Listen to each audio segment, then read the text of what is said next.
Their dedication, their heroism, their sacrifice on behalf of our nation deserve recognition, not erasure. As a former history teacher, I know and acknowledge uncomfortable truths about our own history. It is the only way, when we recognize them, that we move forward together.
Subcommittee on Defense will come to order.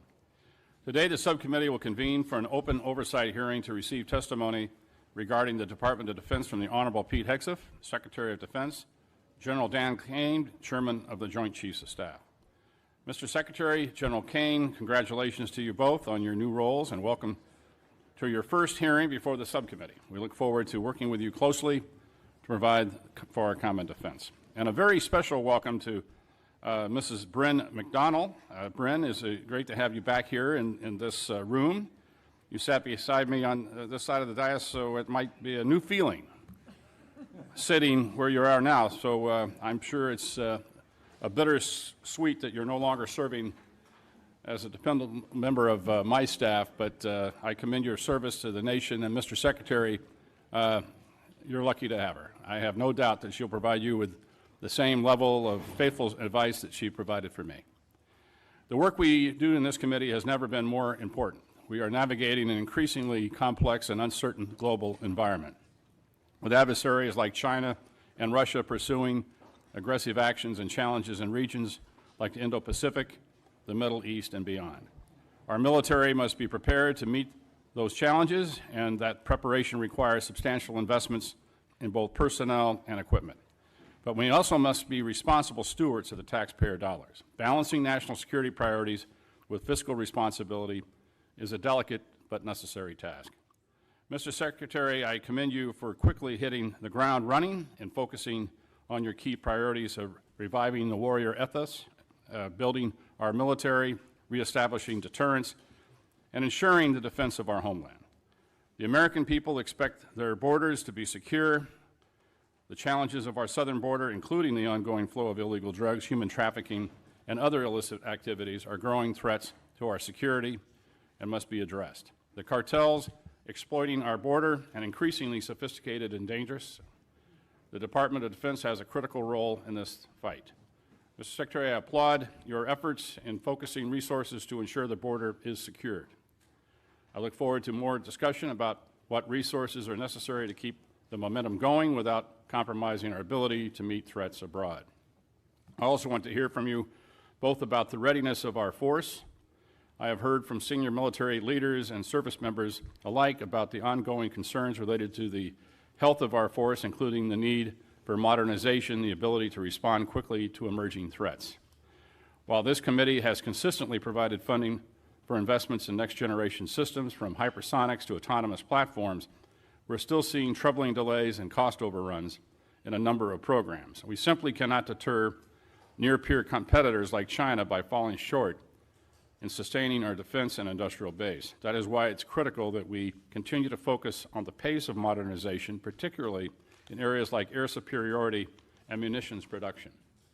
The committee has been steadfast in our support of entities within the department that challenges the status quo, such as DIU, the Office of Strategic Capital, and APFIT. These innovation entities are alternative pathways to deliver capability quickly to the warfighter, and I would appreciate the opportunity to work with you to bolster these activities as a way to bring disruption and competition into the department, which, in my experience, can yield better and faster results. I also want to discuss the critical importance of our partnerships and alliances. The AUKUS agreement is one of the most significant defense initiatives in recent years, with the potential to reshape the strategic landscape in the Indo-Pacific. As we pursue these initiatives, we must ensure that we are maintaining our own military capability. Our shipbuilding programs remain over budget and behind schedule and under-delivered. This is simply not acceptable, and we need to have credible, executable naval force structure plan to keep pace with threats that we face, particularly from China, while ensuring taxpayer accountability. Finally, we must always remember the men and women who wear the uniform. Far too long, we heard from too many junior enlisted service members who are struggling with basic needs. These men and women, the backbone of our armed forces, they perform the tough and often dangerous work that keeps our country safe.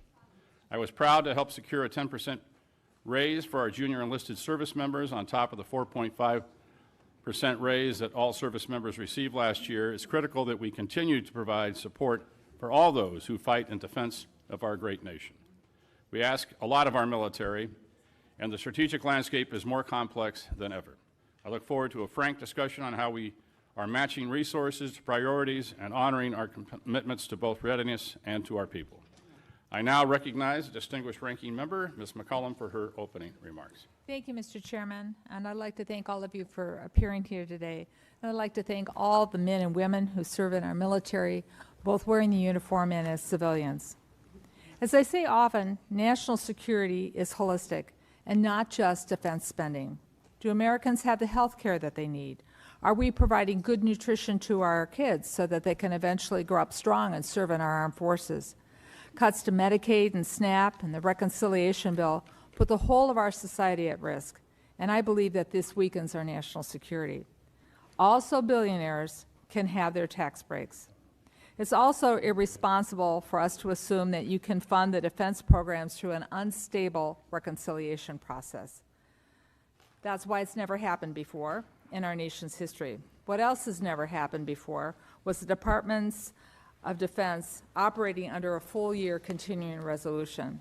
The CR was endorsed by President Trump, OMB Director Voigt, and you, Mr. Secretary. After enactment of the CR, the Department had 45 days to submit a spend plan to Congress. In many cases, it ignored congressional intent. OMB has an obligation to get money to the services so that contracts can be executed in a timely fashion. But every defense company, from the smallest startup to the largest prime, has told me it is going too slow. Time and taxpayers' dollars are being wasted. Our national security is being put at risk because of the lag time. CRs are simply wasteful. But the point of this hearing is the President's fiscal 2026 budget request, and we don't have it. It was due in February. Today is June 10th. 4 months from now is the end of the fiscal year, and all we have is a very rough draft. The DOD has failed to submit a complete request. So today we are forced to mark up at a rushed and, for me, an incomplete Defense Appropriations Act. I don't blame Chairman Cole or Chairman Calvert. The fault is squarely on the administration. But just like the CR, this has national security ramifications. We do not have the critical information, the granular details on the DOD programs that we need to make in order to be effective and efficient with our decisions. The President proposes, Congress disposes, and that's how our government works. How can I work with this administration in good faith when we don't have a full blueprint of the President's priorities?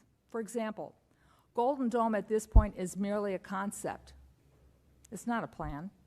None of us have been briefed yet on how you intend to spend $175 billion or deliver this program in 3 short years.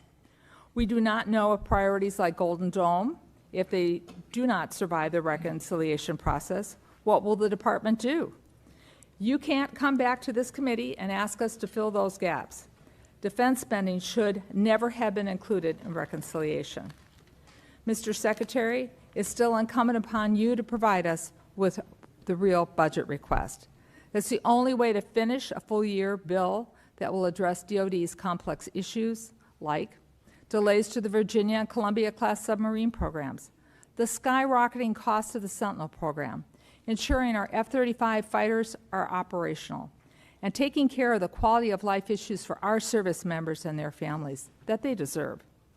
We also must understand the administration's approach to geopolitical concerns, like Russia's illegal invasion of Ukraine, or plans to address the military capabilities of the People's Republic of China, or adequately support our future military posture in the Arctic as the polar ice cap continues to melt. We don't know the answers because the administration has not submitted a budget. Mr. Secretary, let me close with this.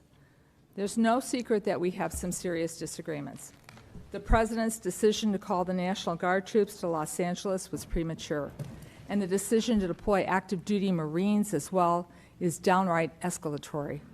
Active duty military has absolutely no role in domestic law enforcement, and they are not trained for those missions. I ask you, Mr. Secretary, and I ask the President, follow the law. I was also appalled by your decision to fire Chairman Brown, Admiral Franchetti, and other military leaders who served our nation with distinction. You fired them without giving a single reason why. Many Americans, myself included, have witnessed what is a deliberate effort to silence and diminish the achievements of minorities and women in the military. Their dedication, their heroism, their sacrifice on behalf of our nation deserve recognition, not erasure. As a former history teacher, I know and acknowledge uncomfortable truths about our own history. It is the only way, when we recognize them, that we move forward together. Since World War II, the Department has made great strides in building a military that is more reflective of the population of this nation. That should be celebrated. It should not be reversed. That's how we build a more perfect union. We build it together. But, Mr. Secretary, today I have a job to do. We must provide the resources necessary to make sure our men and women in uniform can accomplish their missions and come home safely. And on that, Mr. Secretary, I'm sure you and I both agree. To do that, we need a budget from you as soon as possible, a complete budget. I look forward to your testimony. Mr. Chairman, I thank you for the courtesy, and I yield back. Thank you. And before we hear from witness, I'd like to recognize the distinguished chairman of the full committee, my good friend, Chairman Tom Cole, for any statement. Thank you very much, Chairman Calvert, Ranking Member McCollum, and always good to be here with my good friend and negotiating partner, the Ranking Member of the full committee, Ms. Delora. Welcome, Secretary Heathcote and General Crane, and we thank you for your service to our great nation. As today marks your first appearance before this subcommittee, I want to reaffirm my commitment to work with you and work to ensure that we have a strong defense. We convene at a time of significant global uncertainty. The threats facing America are diverse and evolving and demand a strong, agile, and effectively funded Department of Defense. As Chairman of the House Appropriations Committee, my primary responsibility is to ensure that taxpayer dollars are allocated wisely and effectively to safeguard our security. First, I want to address the readiness of our armed forces. We must ensure that our troops are fully equipped, trained, and prepared to meet any challenge. I'm particularly interested in the current state of our defense industrial base and the steps being taken to address any identified shortfalls in being able to meet production demands. Next, I want to address the modernization of our military capabilities. It takes us too long to acquire new weapon systems. Meanwhile, our adversaries are rapidly developing advanced technologies. We must not surrender our technological edge or allow our forces to be under-equipped and outgunned. I'd like to hear about your plans for Golden Dome, hypersonics, and other programs that are evolving with the constantly changing nature of war. It's imperative that we invest in technologies that will define the future fight. At the same time, we must remain realistic about development timelines and avoid overcommitting to a single approach at the expense of adaptability. It's important that this subcommittee understands how trade-offs and risks were approached in this budget. I've been concerned about capability gaps during transitions from one platform to the next, and while space is the next frontier, I'm hearing more and more that space offers an answer to every problem. While I'm optimistic about space-based capabilities, I certainly think platforms like the E-7 offer tremendous capabilities until, and frankly beyond, when space is fully online. We need diversified capability and support for programs across domains to ensure continued military dominance. I also want to hear more about the Department's efforts to produce a budget that balances maintaining a strong defense posture with exercising fiscal responsibility. I'll be seeking assurances that the Department's maximizing efficiency and eliminating wasteful spending. And Mr. Secretary, I look forward to hearing more about what you've done with the efforts undertaken so far. I must say I do agree with my friend Ms. McCollum. We need more information than we've gotten from OMB. That's not your responsibility, but it's critical for us to be able to make the decisions we're going to have to make. And again, I understand all the complexities of being a new administration. Nobody ever meets the timeline when they first come into office. And we've gotten a lot of good information from OMB, but the reality is we frankly need more than we've received so far to make the decisions that we're called upon to make. I want to emphasize the importance of congressional oversight, and again, I'm committed to working with the Department of Defense to ensure that our national security objectives are met. However, we also have a duty to hold it accountable for its spending and performance. And I think I can speak for almost everyone in this room. No one liked the way the fiscal year 2025 process ended. Again, that's not your fault, that's our fault. And there's plenty of blame to go around, but it's certainly an experience I don't want to repeat. I don't want you or your colleagues at the Department of Defense to have to operate under a CR again for the coming year. I know the difficulties that places on you. Every member of this committee knows that. You've got my commitment. We're going to work hard to avoid that this year. But again, we need some help from all concerned in the process to achieve that goal. And almost no one, again, as I said, liked the way the process ended, but we owe it to the men and women in uniform to get this right. It'll require collaboration with the department to inform and produce a product that will meet that goal. I look forward to being your partner in that effort. And again, I want to thank you for being here today. And again, I want to thank you for your extraordinary service to this country before you assumed this position. I think that's one of the reasons why we've done as well recruiting is people that are thinking about putting on the uniform of the United States have confidence in you because you've made that decision and you served this country with distinction before you ever came on this post. And leading by example is an important thing, and I want to thank you for the example you set for men and women to wear the uniform of the United States. With that, again, welcome in your first appearance, and we look forward to hearing your testimony. I yield back, Mr. Chairman. Thank you, Mr. Chairman. I'd like to now turn to the ranking member of the full committee, Ms. DeLauro, for any opening comments. Thank you so much, Chairman Calvert and Ranking Member McCollum, and always to, again, my dear friend, the chairman of the committee. We've worked together for many years in producing, I believe, bipartisan appropriations bills, and it's our attempt to be able to do that this go-round as well. Thank you for holding this oversight hearing on President Trump's Department of Defense. To our witnesses, Secretary Hegseth, Chairman Caine, Ms. McDonnell, welcome to the House of Representatives, and thank you for appearing before us today.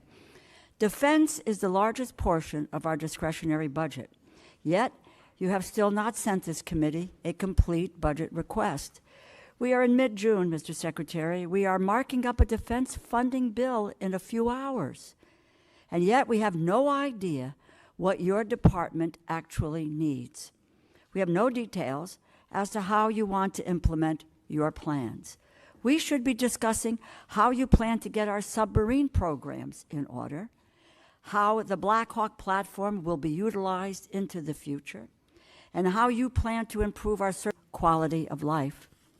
It is unacceptable for us to move forward with a defense funding bill without this information, and it is regrettable that the administration has put us in this position. If we cannot complete this process on time, we risk yet another continuing resolution, which is wasteful, inefficient, and detrimental to our military readiness. Already, your methods for funding our nation's defense programs are as unwise as they are unprecedented. You backed the first full-year continuing resolution for the Department of Defense. Particularly, defense has always been opposed to moving in that direction because of the uncertainty that a continuing resolution portends for defense and for the defense industry. Now you are relying on a risky and a partisan budget reconciliation process instead of regular appropriations to fund vital programs. The appropriations process is wherein lies the power of the purse, according to the U.S. Constitution. However, this is still an essential opportunity for oversight, and the Department of Defense under your leadership is in desperate need of it. Your tenure as Secretary has been marked by endless chaos. Your first day in office, the Inspector General, whose job is to investigate waste, fraud, and abuse, was fired. Weeks later, you dismissed the chairman of the Joint Chiefs of Staff and 5 other admirals and generals. Your careless sharing of military secrets in a non-secure signal chat, which could have placed American airmen in danger, led to the firing of former National Security Advisor Waltz. You have directly fired several of your top advisors, and the ranks of civilian staff have been decimated within key agency posts, including the Defense Health Agency and the Missile Defense Agency. Mr. Secretary, of all the cabinet departments, stability at the Department of Defense is the most critical for Americans' safety and security. Going after waste in defense and an audit among contractors long overdue, as is a fresh look at defense after what we learned in Ukraine. But that requires thoughtfulness and cooperation, not rash and reckless purges of leadership and rank-and-file staff. And firings based on political loyalty are an affront to what our Constitution and our military stands for and depends on. Meanwhile, this administration has done seemingly everything possible to alienate America on the world stage and turn our back on our allies, particularly Ukraine. Our belligerent trade wars and the dismantling of our humanitarian mission all have implications for our national security. Why would anyone trust us or partner with us when we are busy undermining our allies' economies and encouraging China to fill the vacuum we are leaving by abandoning our humanitarian mission? The bags of flour that I've seen on foreign soil that say USAID, U.S., product of the United States of America, will be gone and instead will be replaced by China or Russia or Iran. Conflicts around the world that President Trump promised he would resolve overnight are only escalating. While we need to focus and prepare for threats to freedom and democracy worldwide, the Department of Defense is mired in controversy and chaos. The American people expect, deserve, and demand better from their military leadership, and the lawlessness across the government must end. This administration has unlawfully dismantled agencies and stolen funding across the government to give billionaires a tax break. America's future soldiers are learning in our public schools. Our future sailors might rely on Medicaid to see a doctor. Our future airmen and women might only have a meal to eat because of SNAP or food stamps, or they may live in subsidized housing.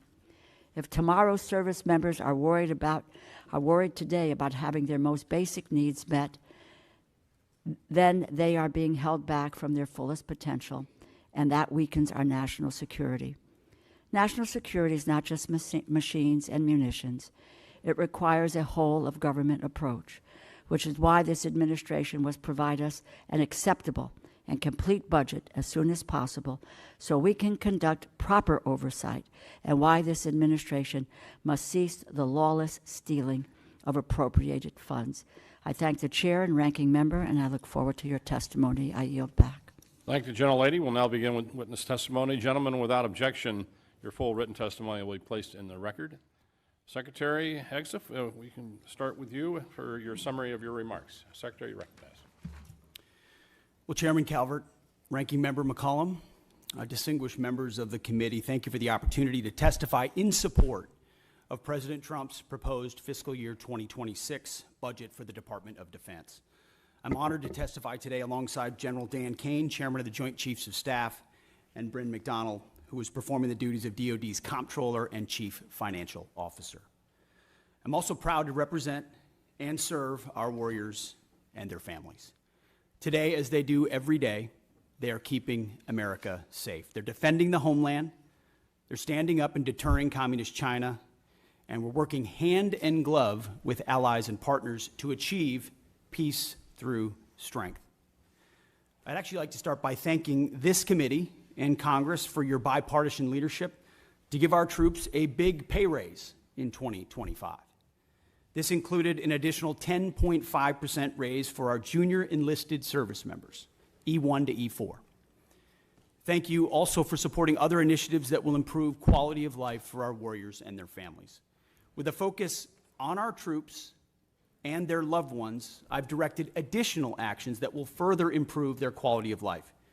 These include making historic investments in improving the living conditions in barracks and base housing, reforming the PCS process to reduce the cost and stress of moving, and improving the quality of care provided by the defense healthcare system.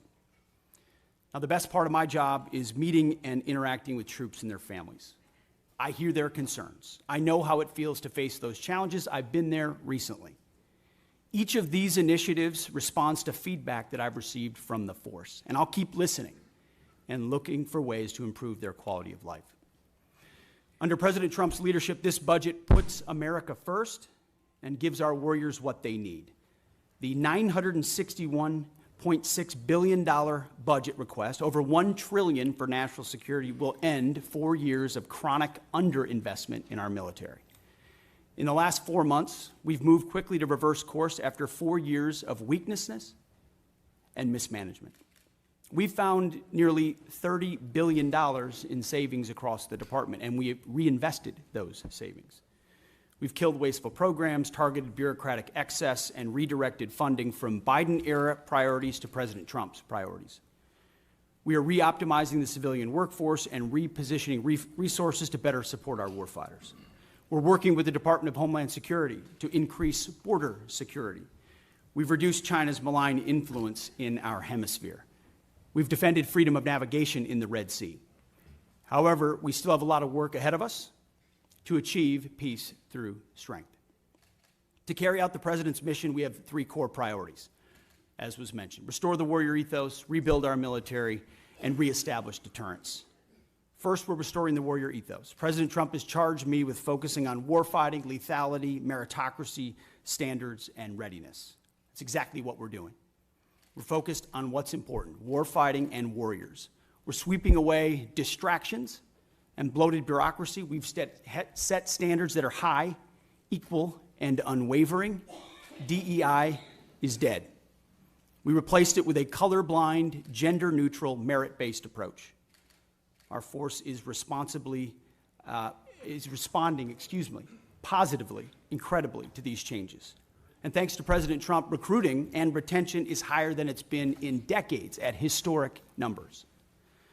This budget provides a historic level of funding for military readiness, putting our warfighters and their needs first. Second, we're rebuilding our military. 25 years ago, our military was unchallenged, yet we squandered that advantage as China carried out an unprecedented military buildup. President Trump is correcting those mistakes. We're reviving the defense industrial base, reforming our acquisitions process, rapidly fielding emerging technologies to put the best weapons in the hands of our warfighters. This includes investment of $25 billion in the Golden Dome for America, a down payment on President Trump's priority to defend our homeland. It also commits more than $62 billion to modernize and sustain our nuclear forces. The budget allocates $3.5 billion for the F-47, the world's first sixth-generation air superiority fighter. This budget will revitalize our shipbuilding industrial base with $6 billion in funding in FY26, $47 billion in shipbuilding total. The budget increases significantly funding for autonomous systems, long-range fires, drones, and hypersonics. We will put these capabilities in the hands of our warfighters. Third, we're reestablishing deterrence. When our opponent sees our well-equipped, tough-as-nails warriors, they will decide that today is not the day to test American resolve. Credible deterrence starts at home, and it starts with securing our borders. We will achieve 100% operational control of the southern border, with crossings already dropped 99.9%. It also starts in our neighborhood in the Western Hemisphere. As you know, as we've said, the Indo-Pacific is our priority theater, and China our pacing threat. That's why I've traveled twice to the Indo-Pacific region to meet with our allies and partners, and they have responded. As we shift in that direction, President Trump looks to those allies and partners to step up, to share in the burden of their own defense. He also sees them, as I do, as force multipliers alongside the United States, and we are making progress in that. As the President has rightly pointed out, it's only fair that our allies and partners do their part. We can't want their security more than they do. So the Department of Defense is executing a common sense agenda to achieve peace through strength. The threats we face are serious, and so must our investments be.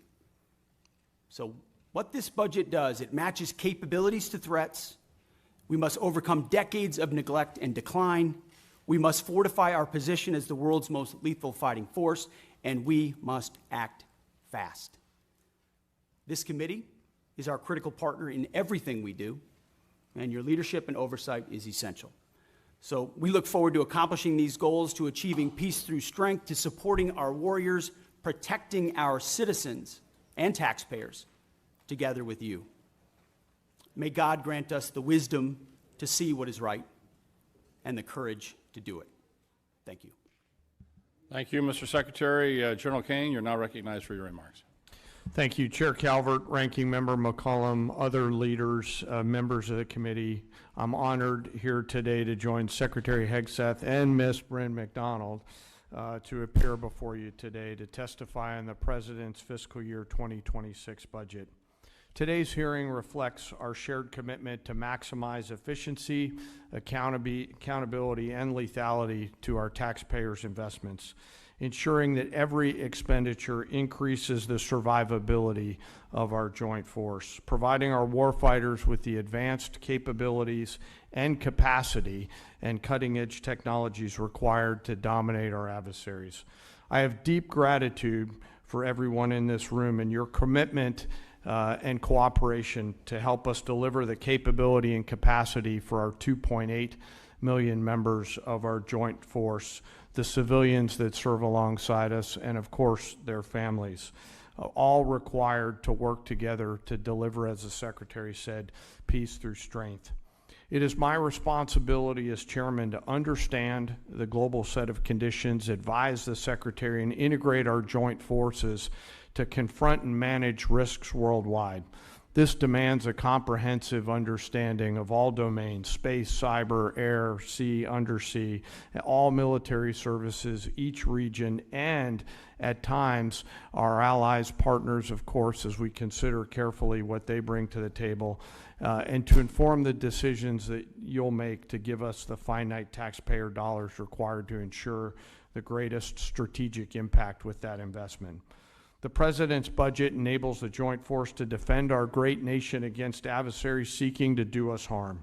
We are relentless in our pursuit of innovation and technology that allows us to deter our adversaries at every opportunity, while ensuring we're positioned to win on the battlefields of the future when called upon. This budget empowers the joint force to get after Secretary Hegseth's 3 pillars, as he mentioned: restoring warrior ethos, rebuilding our military, and reestablishing deterrence, and ensures, from my perspective, the joint force is properly armed, globally integrated, and ready. The President's budget invests in our warfighters. To win on the battlefields of the future, as I said, our forces must be properly armed with the right capabilities: lethal, modern, reliable, survivable, and at scale.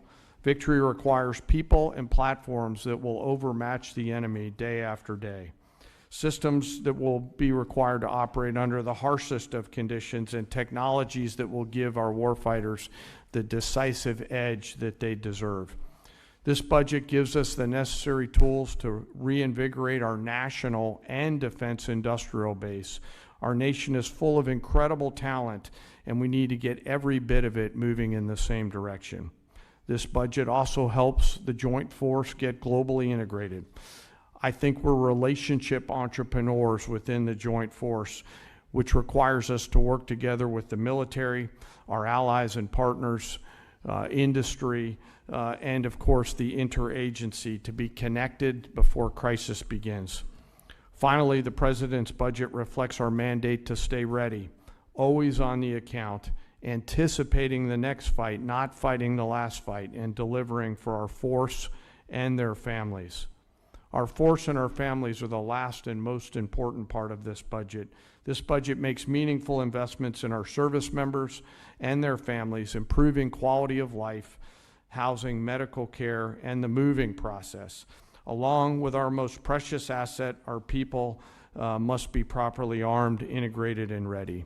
I also want to highlight the service member over my right shoulder quickly, the senior enlisted advisor to the chairman, who will retire after 37 years, Sergeant Major Troy Black. He didn't know I was going to say this today. So in conclusion, it's an honor every day to serve alongside some of the most extraordinary warriors, civilian teammates, and families that our nation has ever known. I assure this committee that the joint force remains committed and capable and ready to defend our nation. With your continued support and prudent investment, we'll maintain that competitive edge at scale. I want to also remember today our deployed and their families who are out there on the front edge of our nation, making sure that we're safe here in this committee room today. And I would be remiss, as I always try to remember our fallen and their families who've made the ultimate sacrifice. I thank the Congress for your support and collaboration. I thank this committee for your efforts and leadership, and I look forward to your questions. Thank you. I want to make sure that each member has a chance to ask questions, so everybody will have 5 minutes for the remarks and answers. Remember, when the little light comes on and it's yellow, you got 1 minute left. So I'll begin by recognizing myself for 5 minutes. Mr. Secretary, the Department recently issued a memo reducing the civilian personnel at the Office of Director of Operational Test and Evaluation by about 74% and reduced the budget by 80%. Now, everyone on this subcommittee can attest that I've been beating the drum for reductions in DOD personnel, civilian personnel, since I became a member of the committee, and that's a long time. In fact, I have a bill that would require the department to reduce civilian staff by 15% based on merit. However, I think we need to be intentional and clear-eyed about the functions that we reduce. As you know, DOT&E was established by Congress in '83 to centralize and strengthen operational testing, ensure that weapon systems are rigorously evaluated for combat effectiveness, suitability, and to address deficiencies in oversight and standardization within the Department of Defense. And there's a lot of examples of DOT&E catching flaws that would have catastrophic consequences for our military, including loss of life. One example is the M2, M3 Bradley, which was designed to transport troops, provides fire support. The Army approved a system touting the armor, firepower, and mobility. However, when the independent testing was done, it was found out the aluminum armor was not a good idea and was susceptible to failure. And early versions caught fire and burned. And so obviously we made changes and rectified that, and the Bradley's been a valuable part of our military ever since. But we share the same goals to create a more efficient, leaner DOD, but with things like Golden Dome coming along, we want to make sure that the technologies we pick are going to work and that we fund them accordingly. So I understand the reduction is seeking to remove duplicative functions. We're not interested in delays, and I know that that's really high on your list. However, a layer of independent testing is, I think, important. In light of that, with the reduction, how will you ensure that the military services tasked with testing and evaluating their own programs will not revert to past behavior which showed they would approve systems in order to meet operational needs or budget timelines? So with that, Mr. Secretary, see if we can have an answer to that. Well, Mr. Chairman, I appreciate the question. How we evaluated DOT&E was a reflection of the overall approach we take in the department, which is how efficiently do we operate? Where are the bottlenecks? We talk about the things you talk about every single day. How do we get how do we get systems, platforms, future capabilities in the hands of warfighters as quickly as possible?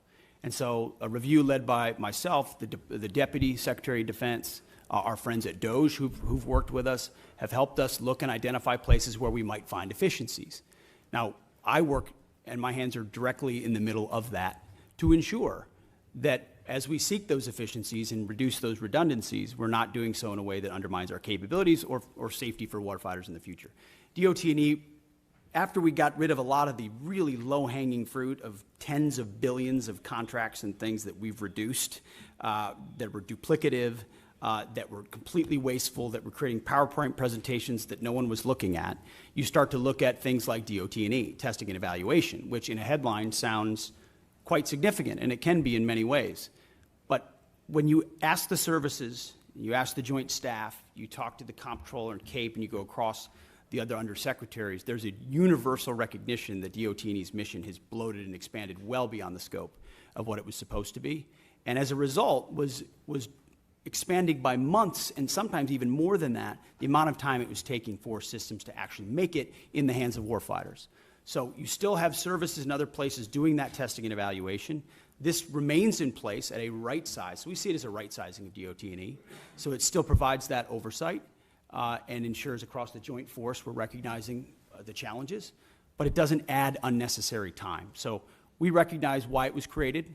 We want it to do its job, but not more than its job. And that's what we believe it's doing by reforming it. Well, thank you for that answer. Obviously, as we expect new systems, new technologies to come online quickly, we want to make sure as this committee that we're funding it properly and to make sure that you can handle the volume in which that you're anticipating, especially with a new technology like Golden Dome, which, you know, we still, as the ranking member pointed out, we still haven't seen a clear definition of what it is and what it's a strategic theater system, lower 48, Hawaii, Alaska, the rest of it, and how these layered systems are going to be put out there to defend the country and to make sure that we're not spending a lot of money unnecessarily. So testing and evaluation is going to be an important part of that. With that, I recognize Ms. McCollum. Thank you, Mr. Chair. Mr. Secretary, I plan to ask you some budget questions about the following: the cost of the Qatar plane, where the money from the Army's parade is coming from, or the National Guard deployments to the border where that funding's coming from. I honor and celebrate the United States Army, but I'd like to know how much this parade's going to cost. I have sent the department letters on several occasions on this, and I'm still waiting for a response. But then something else happened this weekend, and it needs to be addressed. And that is the President's premature and escalatory decision to deploy not only the National Guard troops to Los Angeles, but active duty Marines as well. Mr. Secretary, we're both from Minnesota. I was in the Twin Cities during the riots that followed the murder of George Floyd. Tens of thousands of protesters took to the streets for days. Governor Walz made the decision to call up the Minnesota National Guard. At no point did we need the citizens of Minnesota request that the Marines be deployed. Our state and local law enforcement, along with our National Guard, who have worked on crowd control, they were more than enough. They were more than capable of handling this situation. History has proven that law enforcement and the National Guard are more than capable of handling situations more volatile than what happened this weekend. We all see the continuous loops on TV, but this looks nothing like the George Floyd protests or the Rodney King riots in Los Angeles in 1992. Mr. Secretary, this is a deeply unfair position to put our Marines in. Their service should be honored. It should not be exploited. The President has issued an executive order and talked about deploying troops across the country. Los Angeles County has 17,000 law enforcement personnel, and the state of California has 24,000 National Guard troops. So that's why the Los Angeles Chief of Police to say, and I quote, "The possible arrival of federal military forces in Los Angeles is an absent a clear coordination, presents a significant logistical operational challenge for those of us who are charged with safeguarding the city," the end of his quote. As I mentioned before, in Minnesota, we train for those things together. So there's no need for the Marines to be deployed. So here are my budget questions, though. What is the current cost for what is taking place in California, and how is it going to affect this budget or the budget we're currently serving under? How much are these deployments going to cost for both the Marines and the National Guard? And what training or duties are not taking place because of these deployments? Where in your limited budget, sir, are you going to find, in the remainder of this fiscal year, are you going to pull the money to cover these deployments? What holes are being created? Well, Congresswoman, thank you for the question. You are right. We are both originally from Minnesota, which is why I recall 2020 quite well, when Governor Walz abandoned a police precinct and allowed it to be burned to the ground, and also allowed 5 days of chaos to occur inside the streets of Minneapolis. The police precinct, ma'am, was abandoned and burned to the ground. And because of that, the National Guard was eventually far too late mobilized. And President Trump recognizes a situation like that, improperly handled by a governor, like it was by Governor Walz, if it gets out of control, is a bad situation for the citizens of any location.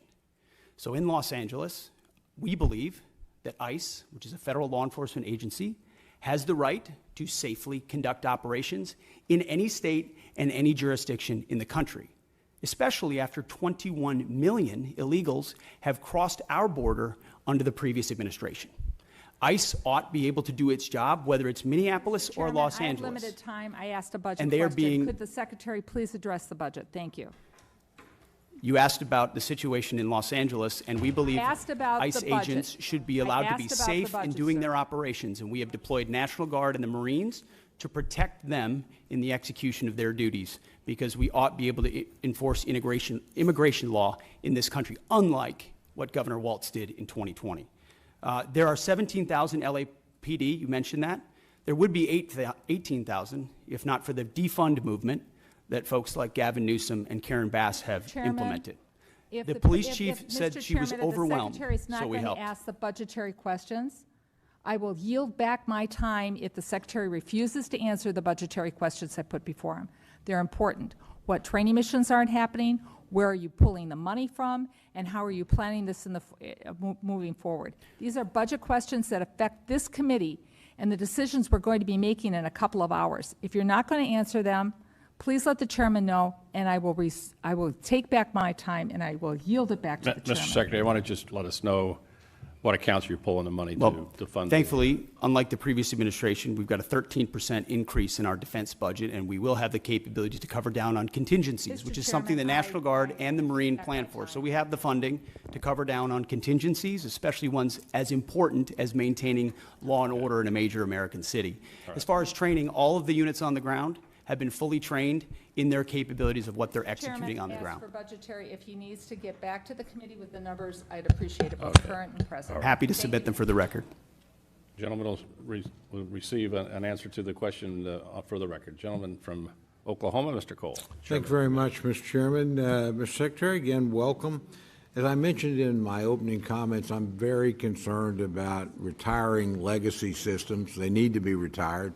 No problem there, but doing it too fast and not having replacements coming online. I've got a particular concern where E3s, as my colleagues know, AWACS there's 31 of them in the fleet, or there were. 15 have been retired since 23. They fly out of Tinker Air Force Base for the most part, which is in my district, hence my parochial, but I think legitimate interest here. Very interested in seeing, and this committee's done some important work in positioning us to acquire and field E7s. It's not a new technology. Our friends in Australia use it. Our friends in the United Kingdom use it.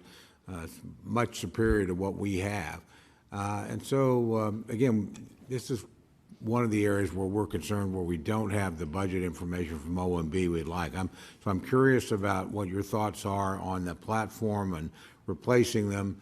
Do you have any idea about the speed and costs that you're planning to move in that particular area going forward? Well, I appreciate the question, Mr. Chairman. And priorities and decisions are what we're in the business of on the budget side, on the capability side. And I think President Trump has charged us with making the big, difficult decisions after a lot of deferred maintenance and deferred decisions to ignore parochial priorities in large part and focus on what the department needs and where it needs it and when it needs it. And that means some tough calls. And there are platforms we've supported as a result, and there's some platforms and systems that we won't support going forward because the services have requested it, or we've identified those are systems and platforms that don't orient toward a future threat. I mean, we've learned a lot from what's happened in Ukraine. We've learned a lot from what China is attempting to do and the systems they're building. So if we have systems and platforms that are not survivable in the modern battlefield, or they don't give us an advantage in a future fight, we have to make the tough decisions right now. That's my job, that's the chairman's job, and it's our job to fund those new systems and make tough calls. So the E7 is an example of that. We're going to fund existing platforms that are there more robustly and make sure they're modernized. But we believe most of the ISR, or a great deal of the ISR in the future, will be space-based, and not in a scientific space-based, we hope we'll get there, but in we're funding capabilities that will surpass some of those airborne capabilities. So we're willing to continue to review things like the E7, but from our view, investments in existing systems that carry forward that capability alongside even bigger investments in space-based ISR gives us the kind of advantages we need on a future battlefield. I think that's a fair point. I'll point out, I've been on this committee a long time. I watched the U.S. Army waste $29 billion on the future combat system because it was going to be so great. And it didn't, and we wasted a ton of money. We got a platform here that works. Space is great. It's unknown. It's undeveloped. And I would just urge you to look at this pretty carefully as you make the decision. We certainly will as a committee. I don't know how much time I've got left because the clock's not running. You're the chairman, so. Well, that's I will try and be respectful to the committee and certainly respectful to our witnesses. I have one other quick question, if I may, and I think probably a lot of members have had these concerns. Look, I'm largely very much in favor of the hiring freezes and some of the things you've done personnel-wise. So this is not a criticism, but I do hear that we have certain exempt positions like aircraft mechanics, like firefighters. We're having a problem with that. Again, Fort Sill, I got the home and the field artillery and air defense artillery as well. It's a pretty military district. Nobody's being critical, but we're having a hard time getting, these are exempt categories, those filled. Can you sort of tell me where we're at on that? Because these are mission critical people. It's a great question, sir. It's something we're paying very close attention to. In fact, we meet on it multiple times a week. It includes shipbuilding capabilities, child care centers.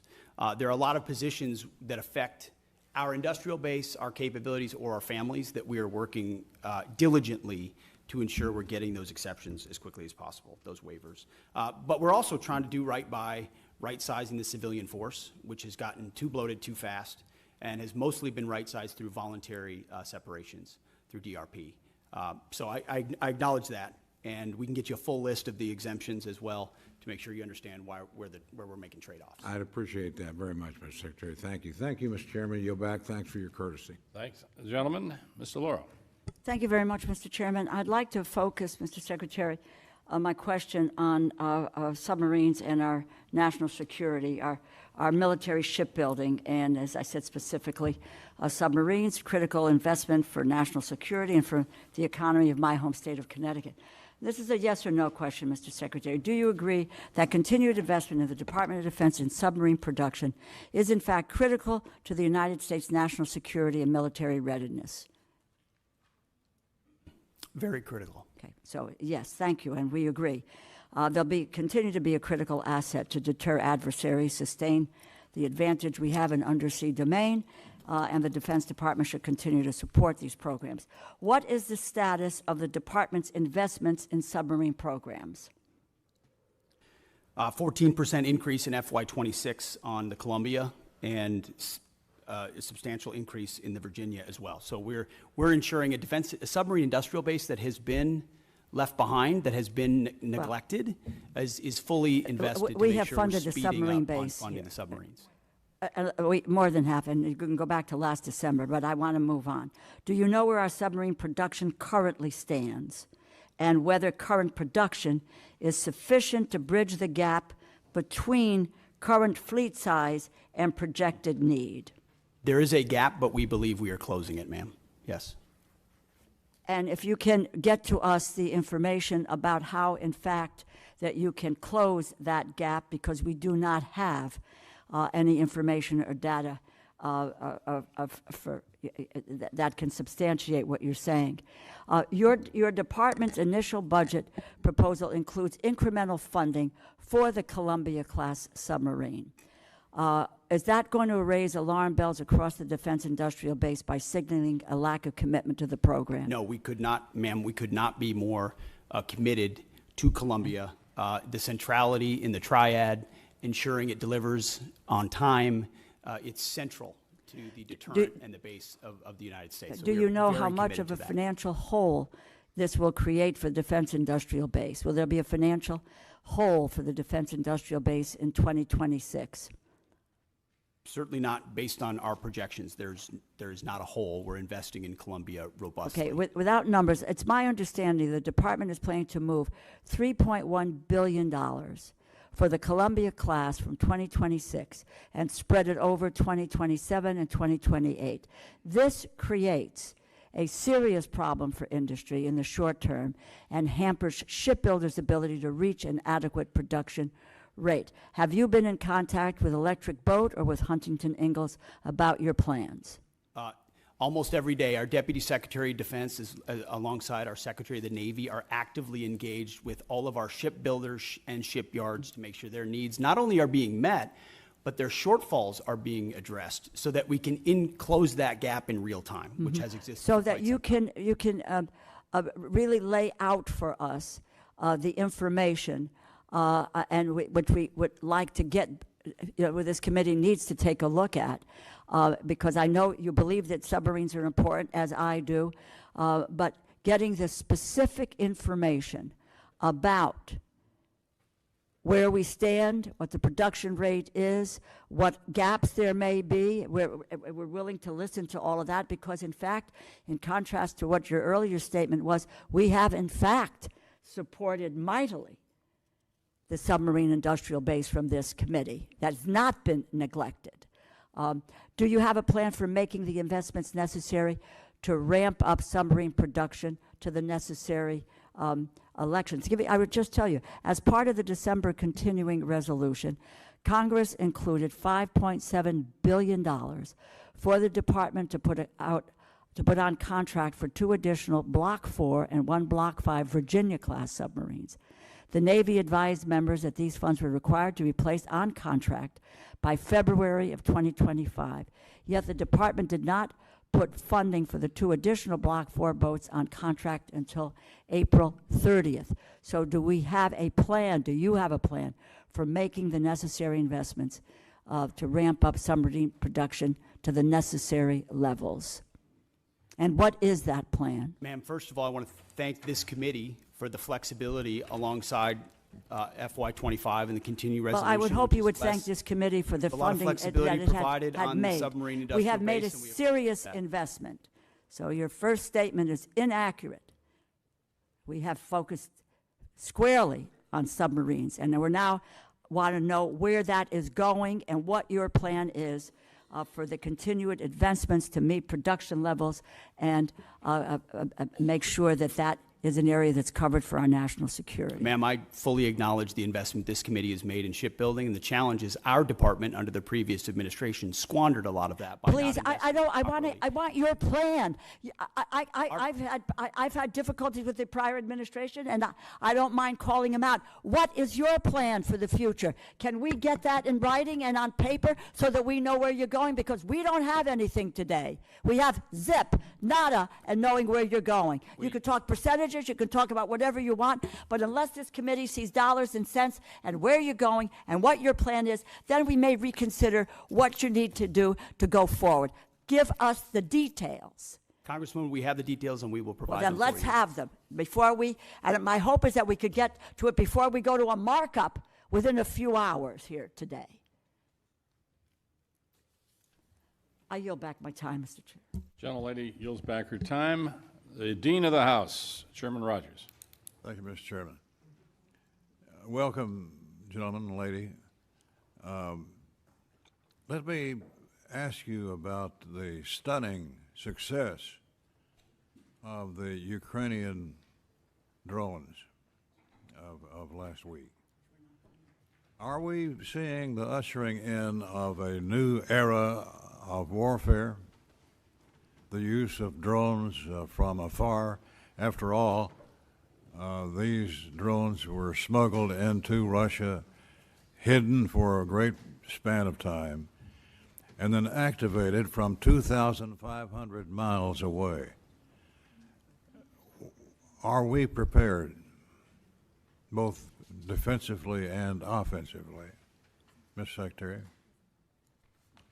I'll answer that and then maybe hand it to the chairman. I would say, sir, it was a daring and very effective operation that we were not aware of in advance and reflects significant advancements in drone warfare, which we are tracking in real time inside Ukraine and taking that feedback to help us better understand how we can better produce more lethal, attritable drones, but also advance our counter-UAS systems so that we're not vulnerable to a threat and an attack like that. The chairman and I got together right after seeing that and saying, what more can we do to ensure we're prepared and our country's defensible against something like that? But I'll hand to the chairman.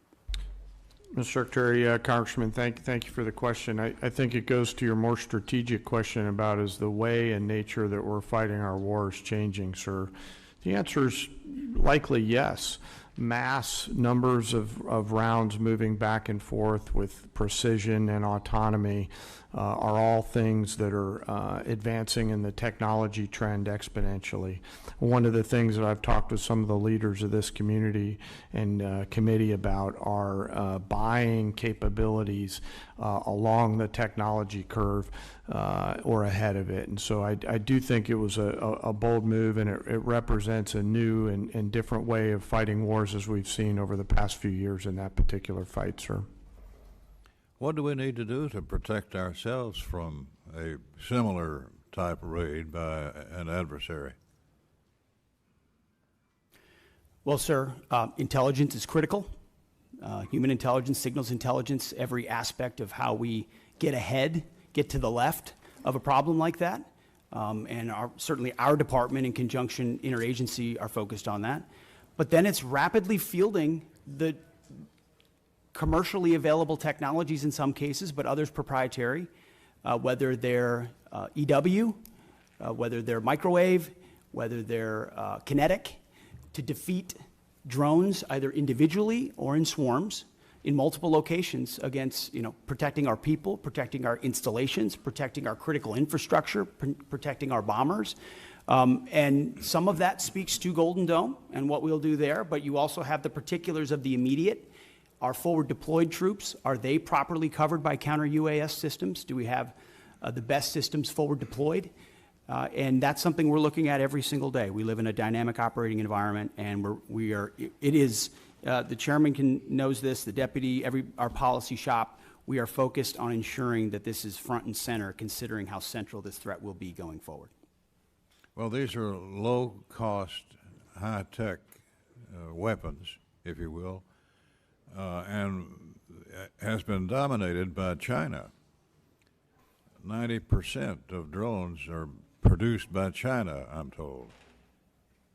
What does that tell us about what we need to do here at home? Well, sir, it's not just, first of all, making sure we're less reliant on Chinese technology in any part of the supply chain, which is something we can speak to because that's been an aggressive part of our effort at DOD. But also recognizing it's not just China. Of course, Iran invests substantially in drone capabilities. And then learning a lot from partners on our side, like the Ukrainians who have developed systems and fielding that quickly. So commercially available, attritable, that we can produce at home is important to us. Congratulations to all three of you, and we wish you well. Yield back. Thank you, sir. Thank the gentleman for a question. Real quickly, is it the press stories accurate that 40% of the long-range bombers from Russia were destroyed in that attack? Is that an accurate number? So I'm not exactly sure what the percentage is, but I also know that I may not say that in open session. So I'll take that and get back to you through appropriate channels. Thanks, gentlemen. Ms. Capter. Thank you, Mr. Chairman. We welcome our guests. I come from a family of combat veterans going back a long time. And my comment is the use of certain words and what they imply. When I hear warrior ethos, and I hear it a lot from you, Mr. Secretary, I'm concerned. All the soldiers in our family, all of whom fought and received medals for their combat service, call themselves soldiers. Marines are trained to kill. In terms of domestic policing, our police and our National Guard at the state level, carefully used, but also our state police are used in civil enforcement, and they are good. I don't need any reply. I just am concerned about what those words you often utter actually do in people's minds and change the language we have used since the founding of this republic. So that is a concern of mine. I wanted to go to the General and Chairman, if I could. We've heard a lot this morning about defense industrial base. And this is something I ran for office on a long time ago. We have not made significant progress as a country in this regard. And the places that made things, whether they were machine tools, whether it was composite materials, were left behind. It's one of the reasons for the division in our society.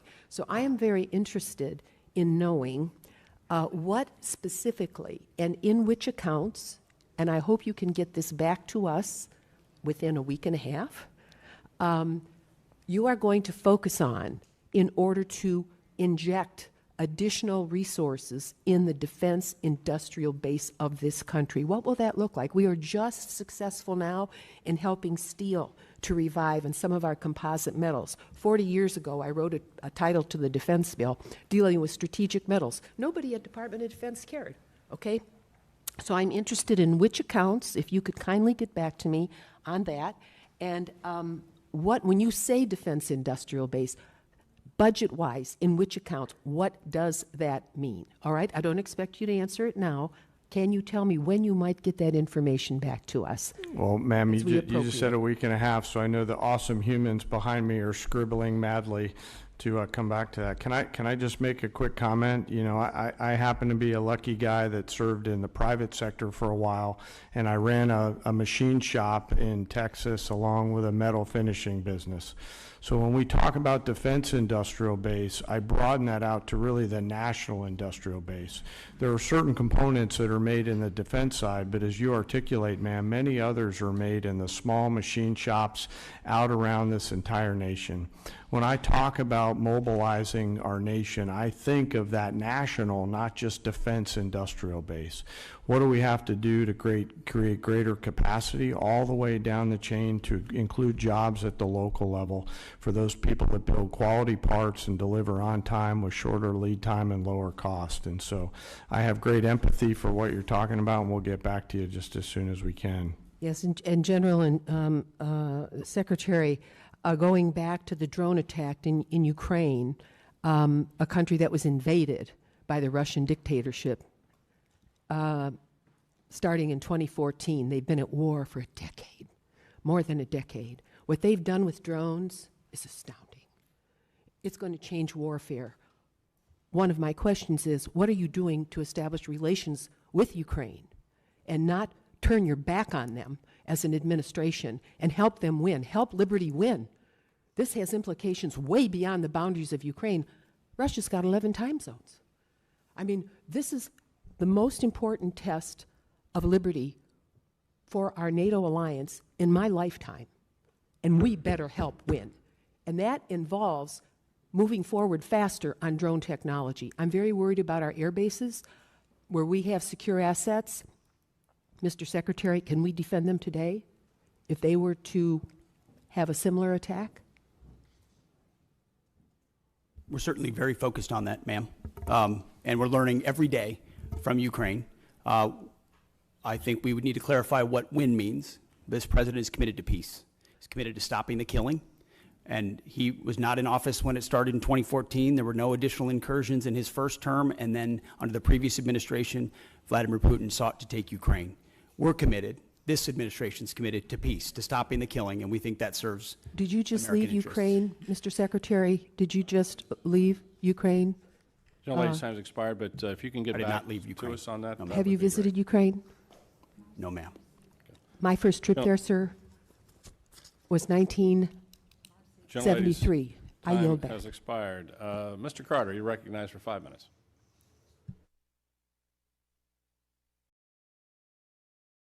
For your service to our country. We're very proud of you. I'm fully supportive of the Army's outgoing modernization efforts and the recent Army Transformation Initiative that combined the Army's Future Command with TRADOC to become the Transformational and Training Command.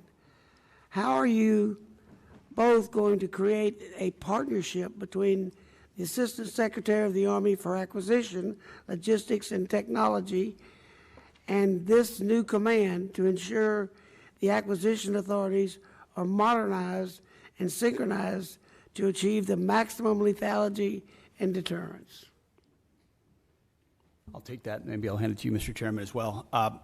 We are very encouraged and supportive of the Army's transformation initiative. General George has been critical to that, as has the Secretary of the Army, Dan Driscoll. And together, it's been a heck of a partnership and a willingness to get at the core issues facing today's Army and ensuring it is reformed and modernized to meet the threats of the future. One of those aspects is merging those commands. And I can tell you, whether it's the warrior ethos or lethality, that is central to why we make decisions, ensuring that we're not making decisions on behalf of bureaucrats or process, but to ensure we're getting the most lethal aspects of what we do front and forward as quickly as possible. And that involves things like Futures Command and TRADOC. And when you merge those things, you have to make sure you're getting rid of things that are redundant and pushing forward things that matter the most. But I'll defer to the chairman. Well, I've shared that commitment completely, And I share this transformation.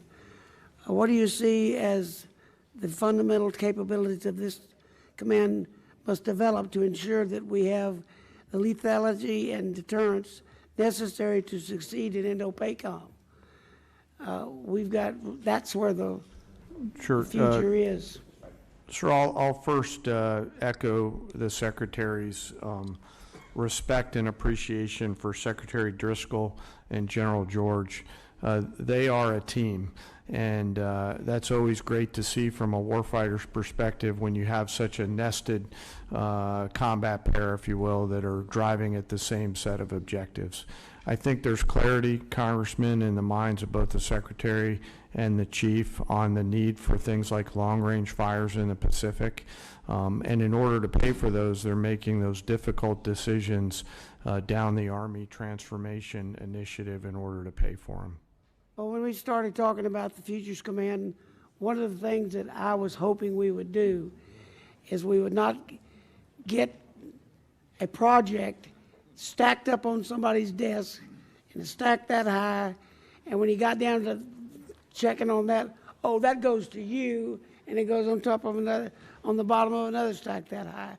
And so we get delayed and delayed and delayed and delayed in certain areas of bureaucracy. I think that is dangerous for our country as we look forward in Indo-PACOM. Yes, and that's sir. why I asked the question.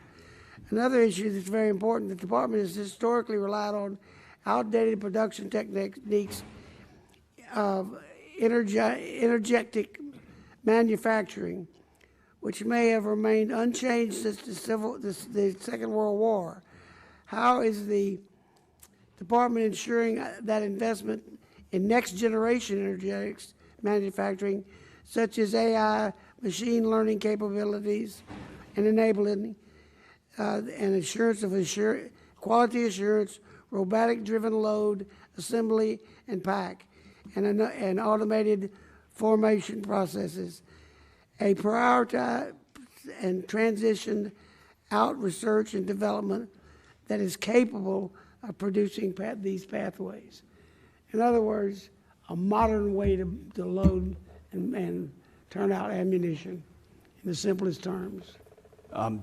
We're robustly funding things like DIU, like SCO, like the Office of Strategic Capital, to ensure that commercially available options, other companies are able to compete that traditionally are not involved in procurement at the Defense Department, so that the valley of death is eliminated, and you're able to bring in actual competition and dynamic solutions.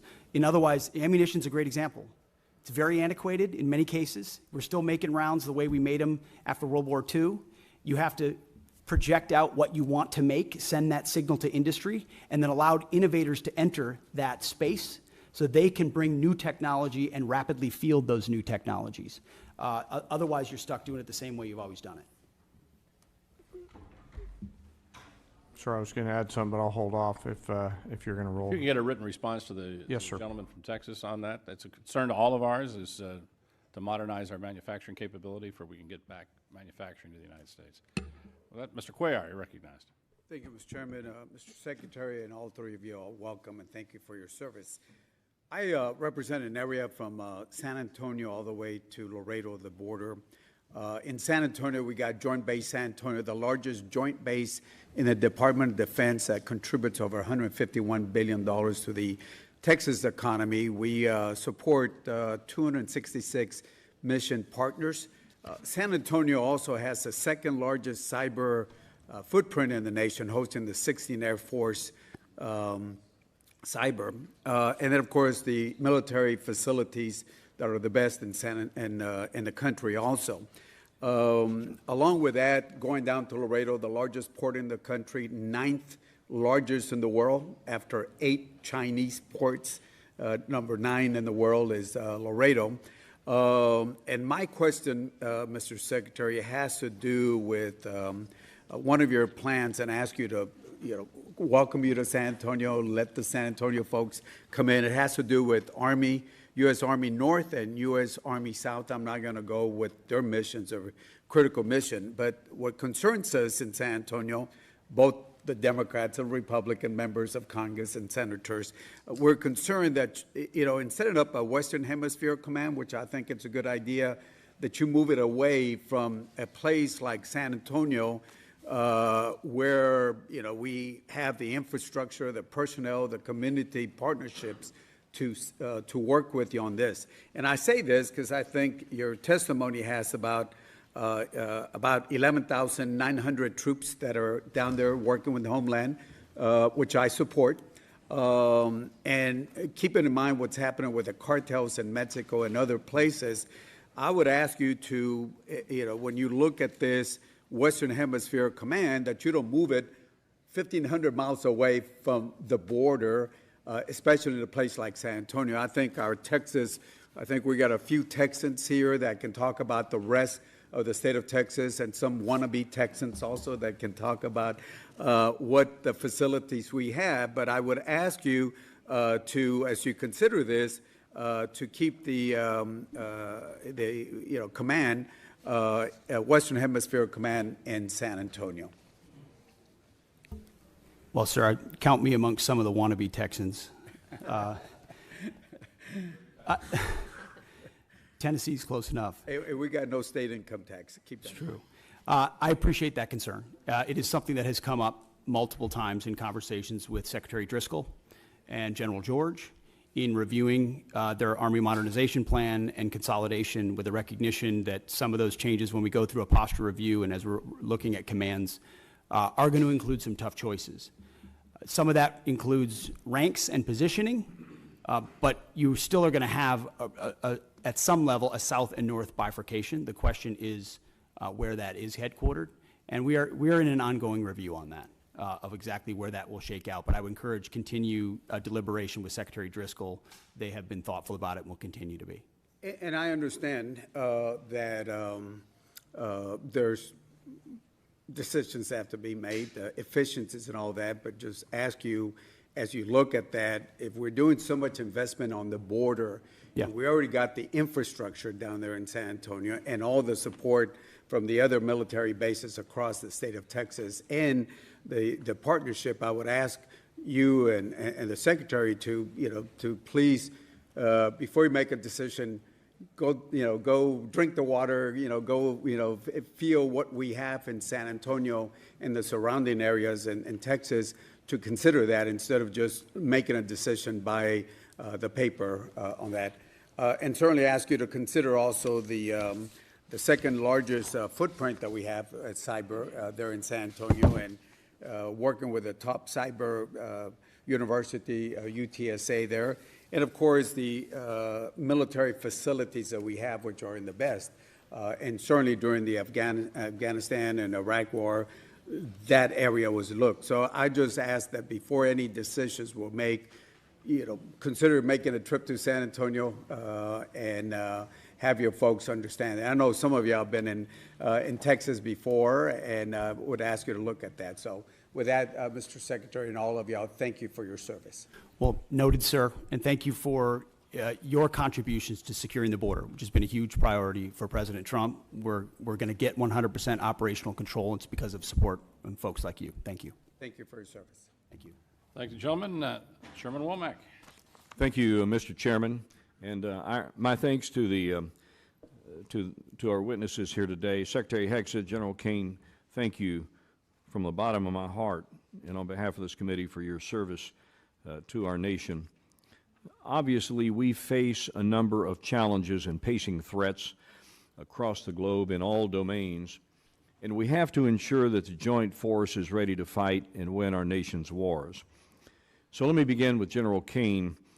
What risks do the recent force structure changes or proposals in the Army and Marine Corps present to the joint force, given your global force integration responsibility? Can you speak to that for a minute? Yes, sir. And I'll be mindful of the environment that we're in and speak broadly, and thank you for the question.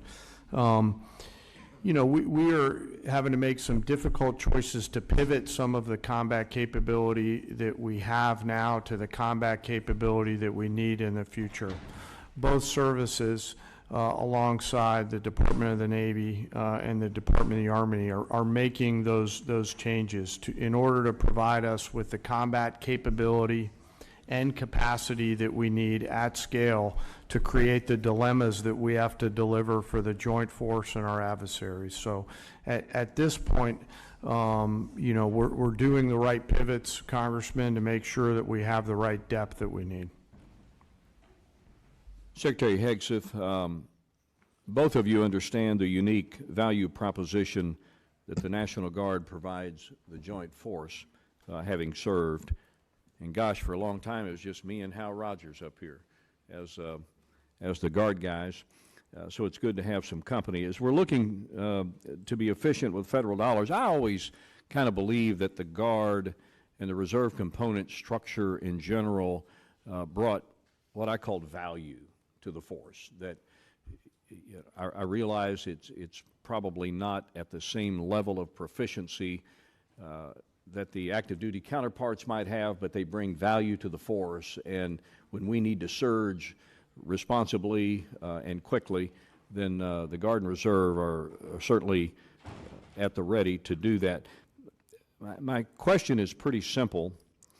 Can you both commit to ensuring that the National Guard component is resourced and equipped properly to meet not only today's operational demands, but those in the future? And I ask this question having had experience back in the day when the National Guard was more or less a reserve force, and it was only after 9/11 that we began to use the National Guard in a truly operational form. And I thought it did a lot of great things for the Guard. I thought it brought value to the force, and I worry sometimes that we may, pivot back to the time when the National Guard is relegated to more of a reserve structure rather than able to surge with our forces in a moment's need and be able to deliver combat capability and combat service support capability when needed. Can you speak to that, Secretary? Sir, I think it's an excellent point. It does, the National Guard and Reserves bring great value, not to mention the civilian skills, the additive civilian skills that they bring. Completely recognize the shift that happened after 9/11. I was a part of that, as were many people in the Guard of our generation. I think we're entering another phase, especially under President Trump, with his focus on the homeland, where the National Guard and Reserves become a critical component of how we secure that homeland and apply those civilian sets across the spectrum.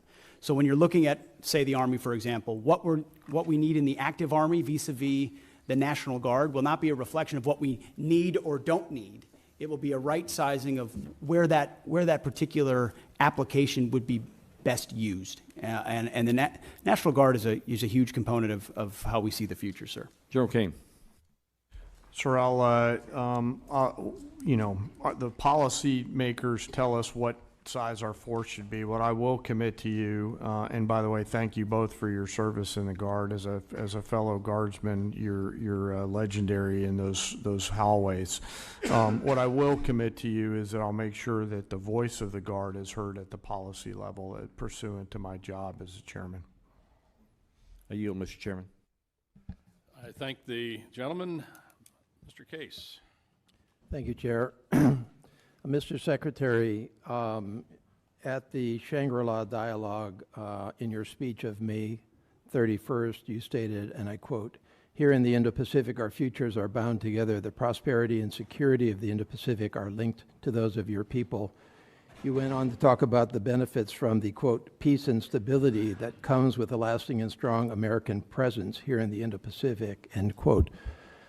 Do you believe that the only way to achieve our contributions to peace and security and stability in the Indo-Pacific is through military strength alone?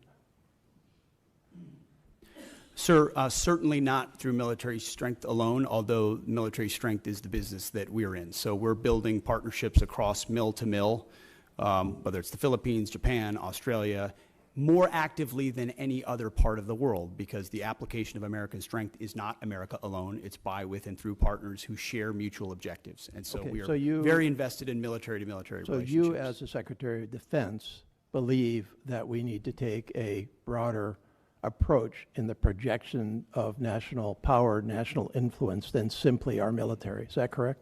Well, sir, that's not my job. My job is the military application. So Yes, but- others will determine the broader spectrum of that, but it's always useful to have other applications of power as well. But how others actually do that does impact your job in running our military, right? I mean, your military operations, your military presence, your mill-to-mill relationships that I agree are important are all going to be impacted by our non-military projection of power, influence, and assistance throughout the Indo-Pacific. Is that correct? I would just say that from my 2 recent visits to that region, meeting with many of those ministers of defense multiple times, their focus is what capabilities can we share together, interoperability and capabilities that establish deterrence, because the most important message America can still send, and they can still send, is hard power capabilities. What can we project? Where can we project it? As the chairman said, what dilemmas can we create? That's the business that we're in. And so we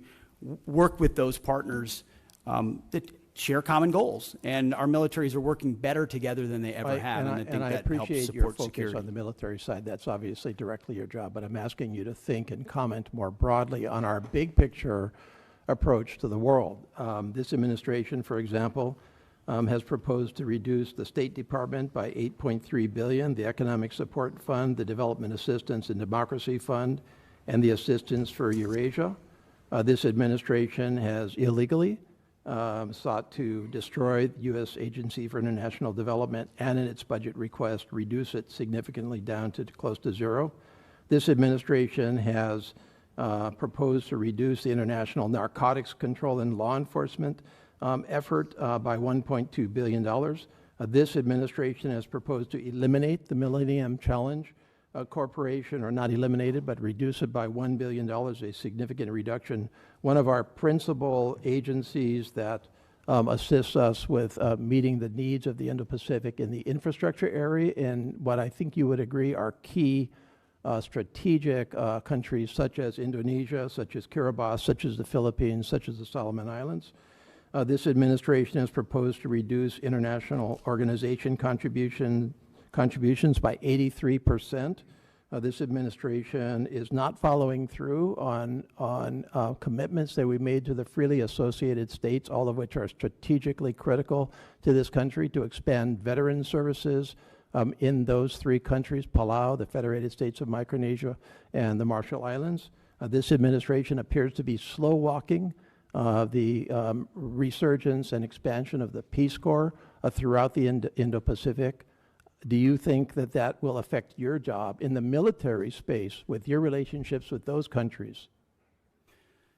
No, sir. I would add to that list the elimination of most USAID programs, which I don't hear anything about because a lot of them were wasteful and duplicitous, and I'm glad we got rid of them. Well, I've had those conversations as far as with those you mentioned countries. international organizations, the 83% reduction. Again, I hear nothing about that because Have most you of those talked to those international countries? organizations are not serving U.S. interests, Mr. and so we shouldn't Secretary, be have you funding them talked to if they're those not countries serving about U.S. the interests. impact? So I don't hear from our allies problems about that. Well, I because don't think you're talking to the those right were not people. part of their calculus Yeah, of American if you power. talk to any one of those countries, they'll tell you that they're deeply concerned with the reduction of non-defense dollars, and it will, in fact, influence our presence and our contribution to your stated goal of peace and stability and I think they security respect in that the we're Indo-Pacific. reducing waste on programs that aren't actually affecting Gentleman, change time on the has ground. expired. Mr. Diaz-Balart. Thank you, and to 3 of you, thank you. Thanks for being here, and thanks for your service. Mr. Secretary, I have 2 questions. First one is, and you mentioned recruitment at the beginning. During the last 4 years, we got used to just hearing how the recruitment was not doing well, and it was just the new reality. And then all of a sudden, that reality has changed. If you can comment on why that reality is, I think a lot of us know, but if you could talk to us a little bit about this new reality, which you don't hear much about in the press, about how that has changed dramatically. Question number 1. Question number 2 is, a number of years ago, Southcom was moved from Panama to South Florida. There's a lot of reasons for that move. It was to get it because it was in close proximity with others like GIATA South, Special Operations Command South and Homestead, Joint Task Force Guantanamo, the Joint Task Force Bravo in Honduras, the U.S. Coast Guard 7th District, which is the busiest district in the entire country, but also because in South Florida you have this multicultural, multilingual community, and as you know, Southcom deals with multiple countries, 40 different languages, and so it was not just a cost savings potentially, but it was also made a lot of sense. I believe that continues to be the case. Nothing has changed. If anything, what's changed is that the Western Hemisphere has gotten a lot more dangerous. And obviously we have Iranian influence, Russian influence, Chinese influence. I'm very grateful, Mr. Secretary, I don't know how much you had to do with that, of the President's change in attitude on no longer appeasing enemies of the United States in the Southern Hemisphere, whether it's Venezuela or Cuba. But again, there goes the importance of having Southcom where it is. And I just would like your thoughts, if you've had an opportunity to look at that, because it was moved from Panama. It just wasn't in South Florida for the heck of it. It was a decision made. It was the right decision. It's proven to be the right decision. So 2 questions. If you can answer them, I'd love to hear it. Well, sir, thank you for the question about recruiting. What changed is a commander-in-chief that America's young people believe in. President Trump was elected in November, inaugurated in January, and at first I called it the Trump bump, but then it became clear that's not enough. This is a tsunami of support amongst young Americans who want to serve under a president who they know has their back, who will fund them properly, who will not use them unnecessarily, and will make sure they are part of deterrence for the country with a focus, first and foremost, on the homeland, then deterring strengths and making sure our allies step up and carry more of the burden. So you've got a historic surge in the Army, the Marine Corps, Navy, Air Force, you name it. Americans are responding because the president says a new spirit. And he's right, and you can feel it in the ranks. You go out to formations, you talk to men and women on the border, they believe in what they're doing in securing that southern border. You talk to them across the world, they're enthused about this new administration and its leadership. So it's President Trump, sir. And then as far as Southcom, it is President Trump's focus on our hemisphere has in many ways reinvigorated the mission of Southcom and the recognition of securing American interests, but also pushing back Chinese malign influence. Panama is a great example of that, but across Central and South America.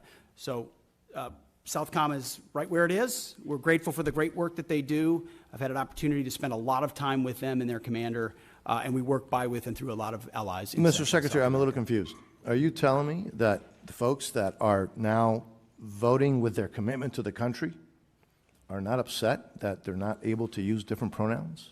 Is that not a priority for the folks that are now signing up for our military? Well, sir, if they wanted to get a woke indoctrination, they could just go to college. Instead, they're joining the military, where we're focused on the basics. We know men are men, women are women, standards will be high, and we're getting rid of the distractions, the ideologies, the politicization that was in our ranks so that soldiers, men and women, can do their jobs on behalf of the nation. I think that's all that American people, all the people who want to serve want, is that clarity and that support, and President Trump is giving it. Well, Mr. Secretary, I would also add that I think having you there has made it very clear what the attitude is. And I will tell you, to me, it's really, really refreshing, and I thank you all. I appreciate it. yield back. Thank you, sir. Yields back. Ms. Lee. Thank you, Mr. Chairman. Thank you for being here. Mr. Chairman, I ask unanimous consent to submit to the record an article from the New York Times entitled, "China's Chokehold on This Obscure Mineral Threatens the West Military." Without objection. Mr. Secretary, this article that I just referenced outlines how the Department of Defense paid an Australian firm 10 times more than it paid MP Materials, an American firm, to onshore the full ecosystem of rare earth production. MP, the largest U.S. rare earth producer, has invested $1 billion of its own capital since 2020 and employs more than 800 Americans. yet it was undercut by an Australian firm that never even broke ground in the U.S. MP Materials is ready to install their samarium processing equipment and help the U.S. combat China's export controls. And I want to note that China produces the entire world's supply of this obscure rare earth metal that is used almost entirely in military applications because of its its use in heat resistance magnets. So my question is, in accordance with the administration's America First agenda, do you agree that subsidies should first support U.S. companies already investing, hiring, and paying taxes in the United States? And can I have your support in ensuring that the department critical mineral policies will align with this goal? Ma'am, it's an excellent question. It's something we have been very focused on. In fact, my deputy secretary, it is his number one, is ensuring that sourcing of critical minerals, whether they're heavy or light rare earths, are sourced reliably in America first.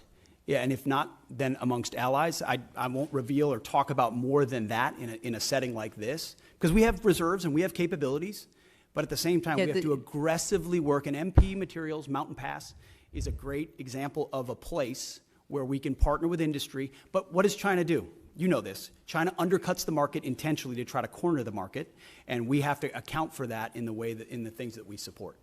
So the answer is yes, I can have your support. Thank you. I also want to turn now to the collaborative combat aircraft. I represent Las Vegas, Nevada, so we're very excited that the department will base the CCA unit at Creech Air Force Base, which is the center of excellence in uncrewed aircraft systems. And I want to make sure that the department has the resources they need to make this program a success. Last year, the Air Force had to shift $383 million to the CCA program, plussing it up by 60%. Can you assure me that your budget request will fully fund the CCA program this year? Ma'am, it does fully fund the CCA, and we believe in the collaborative combat aircraft, the loyal wingman concept, this idea that you project power more robustly through autonomous, semi-autonomous systems that that amplify our lethal effect. So yes. Thank you. Great. Can you give me an update on the first flight and the production decision for Increment 1, and are we on track for the flight? When will it be? And finally, when do you anticipate the production decision this fiscal year? What quantity of aircraft will we procure? How many vendors will you award, and what factors are you considering? Bryn, feel free to chime in. You're talking about the CCA still, yes. Correct? My understanding is later this year on the flight. Do we know a date? As far as I don't know the exact date, ma'am, but Bryn, you might know. Yes, ma'am. We can get back to you on the specific date. It should be this fiscal year. And for our budget request, it's $804 million for the collaborative combat aircraft. Great. Thank you. How much time do I have left? I'll just, also, can you then outline what is planned for Increment 2? What type of capabilities can we expect, and what timeline in critical milestones? We'll get back to you on that one. Okay, thank you. With that, I yield. Thank you, gentlelady. And I'd just like to point out that Mountain Pass is in San Bernardino County, California. So one of the only critical mineral mines left in the United States. Hopefully that'll change soon. Mr. Joyce. Nope. Mr. Elzey. Thank you, Mr. Chairman. Sergeant Major Troy Black, thank you for all your years of service. You've been serving this country since Ronald Reagan was president in 1988. You leave behind a distinguished career in uniform, wearing that uniform, service to your country. You have served as the senior enlisted advisor to the Commandant of the Marine Corps and now to the Chairman of the Joint Chiefs. And I think, but what will be most missed, if you didn't know this about him, in 2010, he received the Bronze Star with a Combat V for running across several hundred yards of mine-in-placed fields to pick up a fallen Marine. You're a Marine's Marine. You will be missed. You are the pride of Louisville, Kentucky. And I'd like to say, on behalf of this committee and our nation, we're grateful, and fair winds and following seas.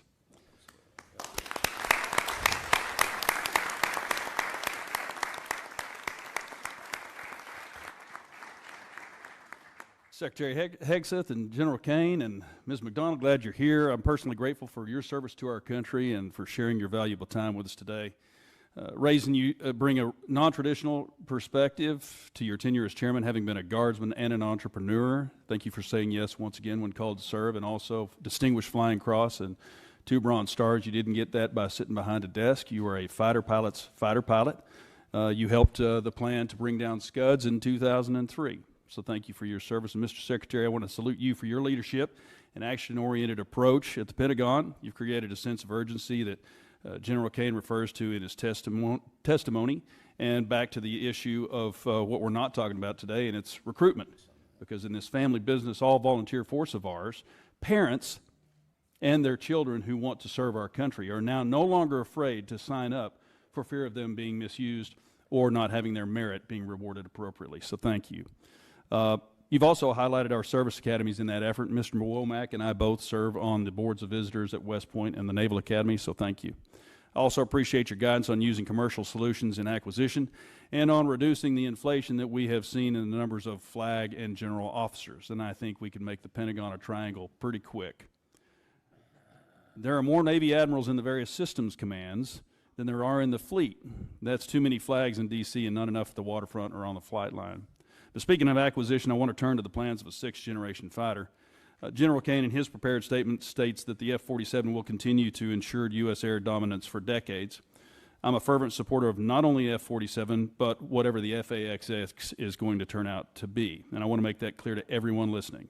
Our Navy, our Joint Force, and our future combatant commanders need the Navy's 6th-generation fighter, the FAXX. Relying only on the Air Force's 6th-generation fighter does not solve our air superiority challenge, because whether they're coming from Guam or Diego Garcia, the DIMPs are already set and the missiles are already guided. It's a non-moving target. An aircraft carrier moves its DIMPy every 30 seconds. So we can't do either of those with only the Air Force's plan by. So we either want to win or we don't, and I know we want to win. We have to do it with the FAXX. And a 3-year delay is a de facto cancellation and a win for China, and they are watching. And don't take my word for it. They're conducting unrestricted warfare against us right now. And if you read the 36 guidelines from the 6th century, and they talk about how do you defeat an enemy, or Sun Tzu, you defeat them at home with fentanyl, by taking out our military members before they can even join, 70,000 a year.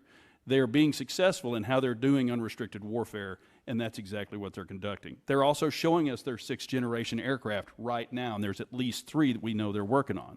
We can't give the field to them and say 5th generation is okay for the Navy, but it's not for the Air Force. We must have both.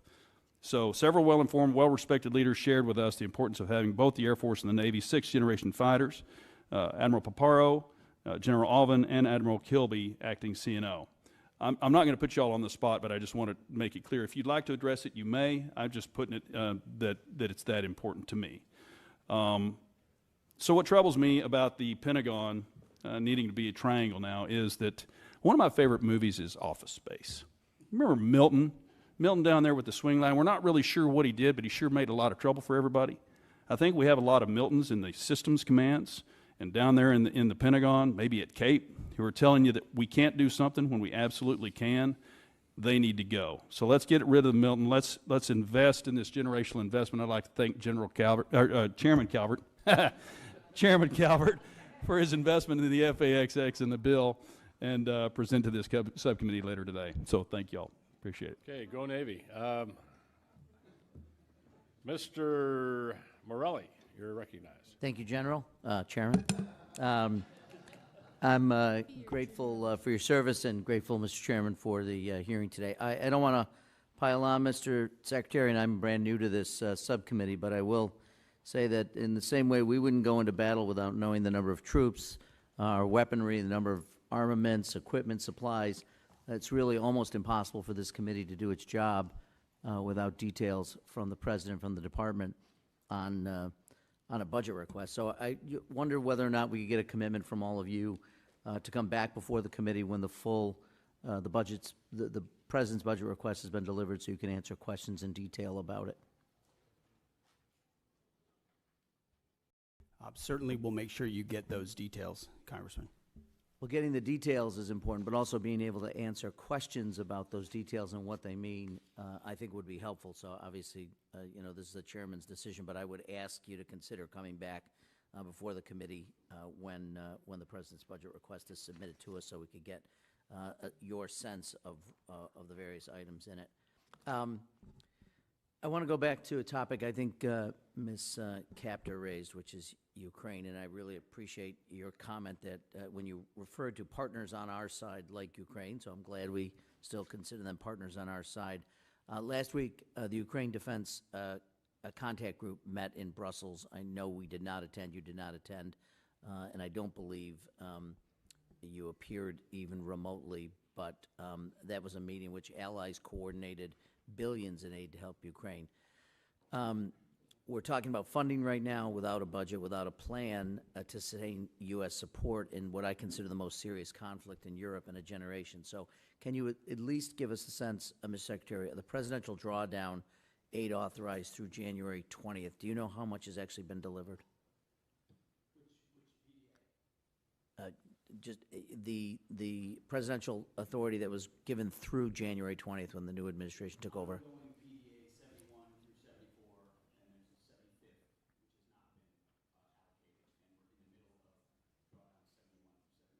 Okay. Do you have a sense of the how much has actually been delivered?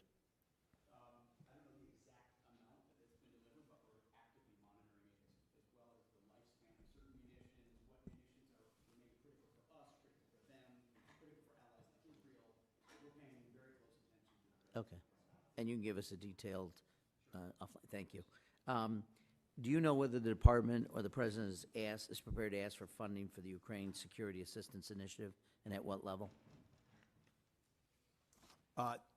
It is a reduction in this budget. As you know, this administration takes a very different view of that conflict. We believe a negotiated peaceful settlement is in the best interest of both parties and our nation's interests, especially with all the competing interests around the globe.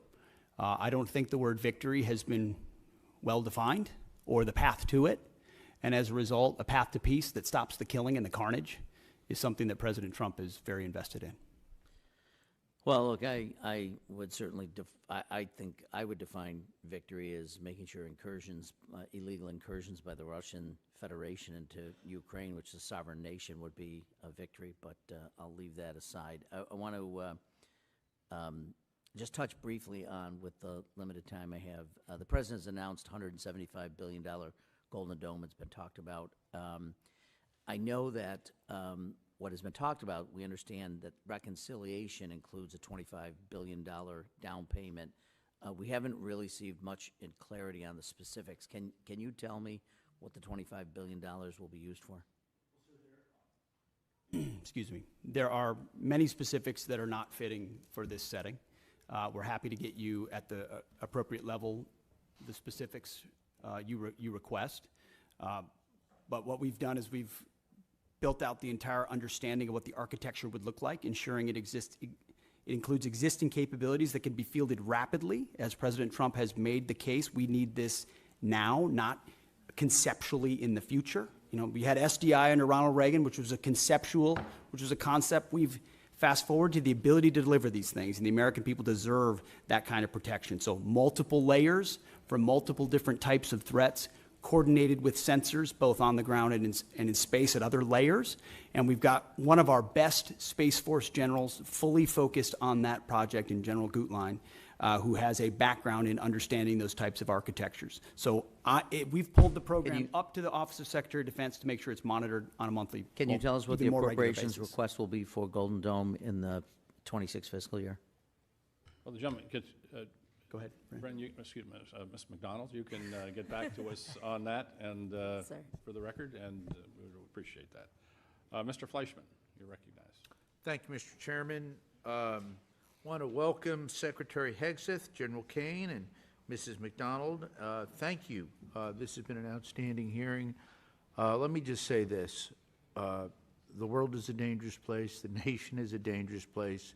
Heartfelt thank you to each and every one of you officers stepping up and for doing an exemplary job. Thank you so much. As most of you know, I represent the 3rd District of Tennessee. That's the Great Oak Ridge Reservation, birthplace of the Manhattan Project. In addition to serving on this prestigious subcommittee, I'm the chairman of the Energy and Water Subcommittee, which has the NNSA. I'm deeply involved in the recapitalization and modernization of our nation's nuclear deterrent. It will come as no surprise I have concerns about both our progress and posture. Our progress is a concern as we are recapitalizing the entire nuclear deterrent all at once. Meanwhile, Russia has recapitalized its triad minus some bombers, and China is rapidly expanding its numbers and fielding a triad. Of course, there's also North Korea and the looming prospect of a nuclear Iran. As we focus more on the Pacific, our post-Cold War posture is a concern due to the lack of in-theater non-strategic nuclear weapons. This creates a deeply worrying capability gap in the most critical theater. I'll ask my questions and ask for your answers then. First, Secretary Hegseth, given this troubling strategic threat picture, what is your outlook on the current pace and scope of nuclear recapitalization? And then, General Caine, what are your ideas to fill this non-strategic nuclear capability gap in the Pacific? Are there any ways Congress can better support the department's efforts to meet these increasingly tight deadlines? And I'll listen to your responses. Thank you. Sir, thank you.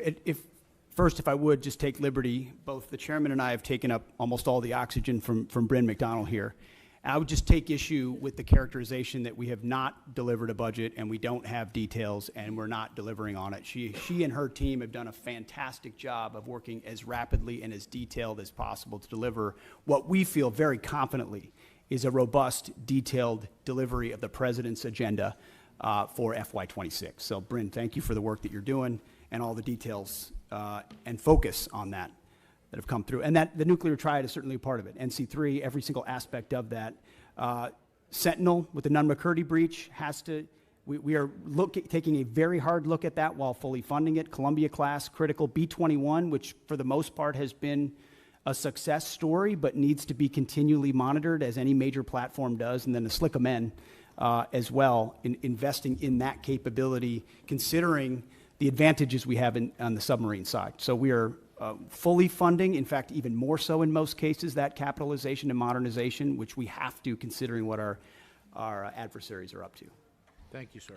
Sir, I just echo the Secretary's comments about non-strategic nuclear weapons, SLICM-N and the others. And I think it really, for me, centers around 4 C's that we got to do across the enterprise. Change the culture to get after it faster. That's the first one. We got to create competition across the continuum in the defense and national industrial base.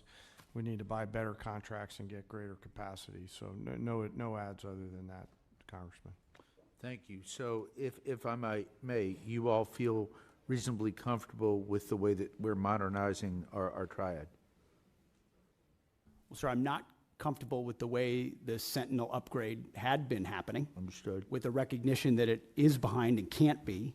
And so we're getting at dynamic ways to address that. Different alternatives. Our Deputy Secretary and his team very focused along with Bryn. What do we fund? Why do we fund it? How do we look at new ways to do it? Because the way we've approached it so far has gotten us nowhere fast. Thank you. By the way, I welcome you all to visit Oak Ridge at any time. Thank you, and I'll yield back. Thank the gentleman. Mr. Aguilar. Thank you, Chairman General Calvert. That's right. Thanks to the witnesses for being here. Yes, okay, Private, go ahead. The clock's still moving, Mr. Secretary. I want to express my severe concern with the deployment of the National Guard in Los Angeles without consultation of the state of California. There have been photographs that have shown these troops sleeping on the floor and have not been provided fuel, food, or water by DOD. How long will this deployment last, and why were we unprepared to provide them basic necessities such as food and water? The commanders and troops on the field are very well prepared, sir. They responded incredibly rapidly to a deteriorating situation with equipment and capabilities. We have made sure from the top down, as a Secretary of Defense who's been in a unit holding riot shields outside the White House during the chaos of the summer of 2020. I know what it's like to be immediately deployed into a situation like that. There are moments where you make do as best you can temporarily, but we are ensuring they're housed, fed, water capabilities in real time from my office, because I care that much about the California Guard and the Marines and the men and women who are supporting our ICE agents on the ground. It's true every day, and that's a disingenuous attack that misrepresents how much we care about our troops and what they're doing to defend ICE agents. I'm not going to take the fact that we don't care about the troops. Nobody cares more about the troops at the top than this secretary and the chairman and our department. How long will the deployment last? We stated very publicly that it's 60 days.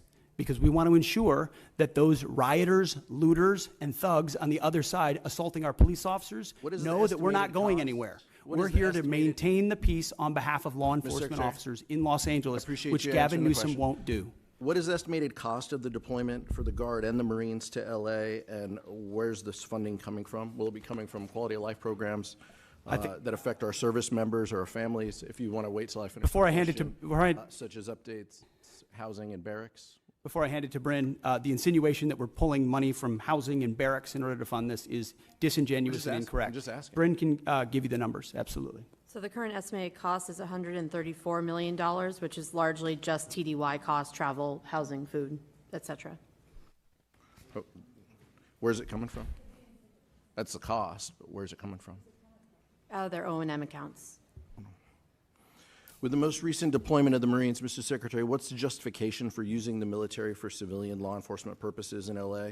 Why are you sending war fighters to cities to interact with civilians? Every American citizen deserves to live in a community that's safe, and ICE agents need to be able to do their job.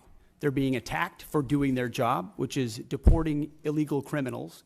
That should happen in any city, Minneapolis or Los Angeles. And if they're attacked, that's lawless, and President Trump believes in law and order. So he has every authority, and he has done mobilizing National Guard or active duty troops under U.S. code to protect federal agents in their job, which is exactly what we're doing, and we're proud to do it. We're proud to do it. 10 U.S.C. of the U.S. Code 12406 as a legal basis that the President used cites 3 examples and circumstances for the Guard: invasion by a foreign nation, rebellion or dangerous rebellion against the authority of the government of the United States, or the President is unable with regular forces to execute the laws of the United States. Which authority is triggered here to justify the use? I don't know. You just read it yourself, and people can listen themselves, but it sounds like all 3 to me. If you've got millions of illegals and you don't know where they're coming from, they're waving flags from foreign countries and assaulting police officers and law enforcement officers, that's the problem. The laws of the United States? No, the governor of California is unable to execute the laws of the United States. The president, you said all 3 governor apply. of the California has failed to protect his people, along with the mayor of Los Angeles, and so President Trump has said he will protect our agents, and our Guard and Marines are proud to do it. The law also says, Mr. Secretary, that the orders for these purposes shall be issued through governors of the states. You and I both know that President Trump has all the authorities necessary, and thankfully he's willing to do it on behalf of the citizens of Los Angeles, on behalf of our ICE agents, and behalf of our country. We've also pulled $1 billion for the border as well. So this just goes into the same fund, 134. What did Congressman, what's the 134 million? I was asking Ms. McDonald. Okay. 134 million goes on top of the billion that's been pulled for the So border. the funding that was pulled for this year was largely in FSRM, and in this budget, we're actually looking to plus that funding back up to backfill that for our troops and for their families. Thank you. Thank you, Mr. Chairman. Thank the gentleman. Mr. Valadeo. Thank you, Chairman. Thank you, Secretary. Thank you, General. Thank you, Ms. McDonald, for being here. I know a lot of things have been asked already, and since I'm the bottom of the totem pole on seniority here, all my questions get asked first, so I'll hit one that's a little closer to home for me. Secretary Hegseth, thank you for addressing the challenges military families have faced under their Global Households Good contract. I've heard directly from my constituents about these issues, so I appreciate your I've heard directly from my constituents, so I appreciate your directive to review the contract and raise rates during peak PCS season. Can you commit to continuing to work with us to monitor the impact and make further improvements as needed? Sir, I appreciate the question. We heard as well the worsening PCS, change of station process that military members are facing. That the new attempt to reform it had failed, and we got that word quickly. And when we did that, we didn't try to excuse it away or cover it up. We immediately confronted the process. We fired the person in charge, and we said, we're going to, in this peak season, plus up the amount we reimburse so that families are reimbursed properly.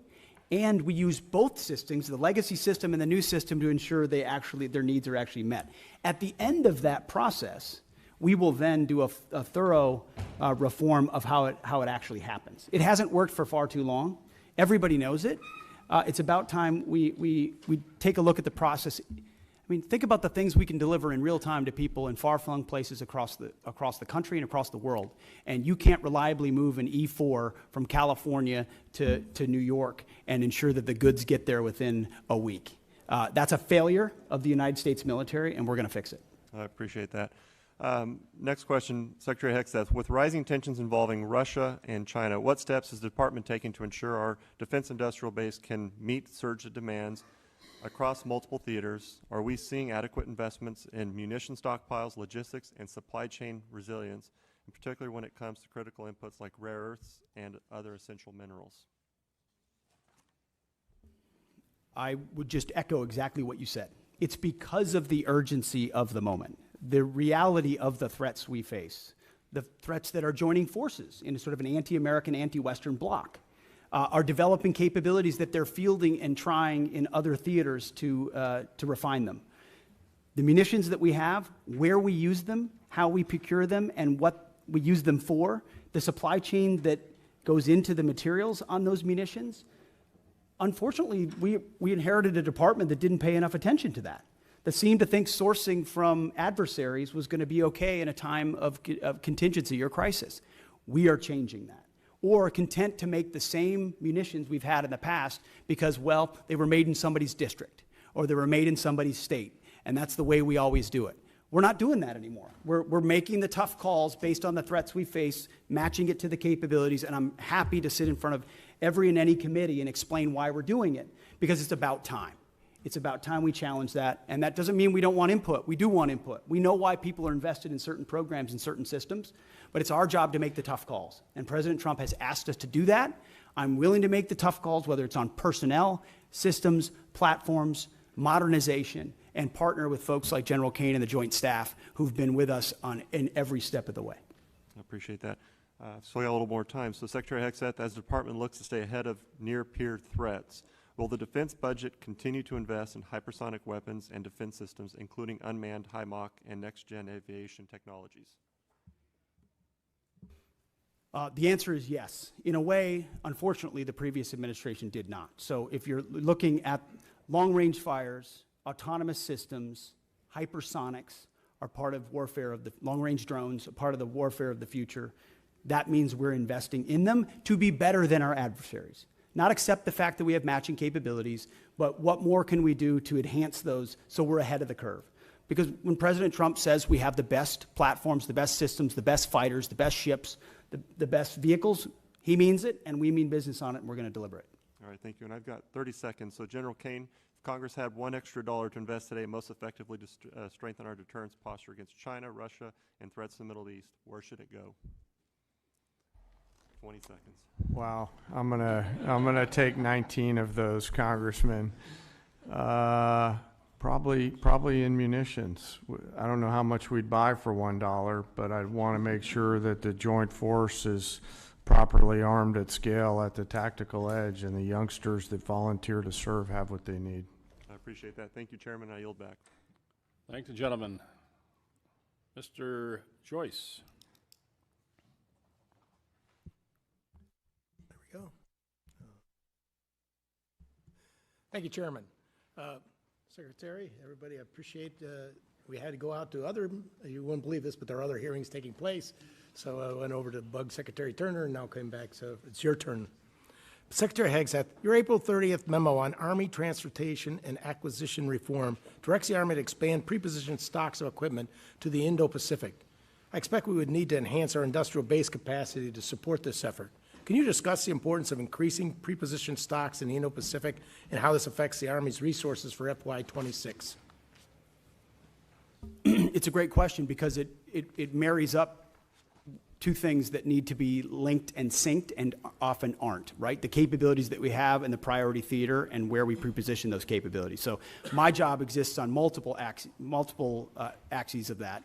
One is working with allies and partners to make sure we have places to preposition them, many of which we can't talk about here today, but in the event of a contingency, we can't be relying on a supply chain that reaches all the way back to the States or even to Hawaii or even to Guam.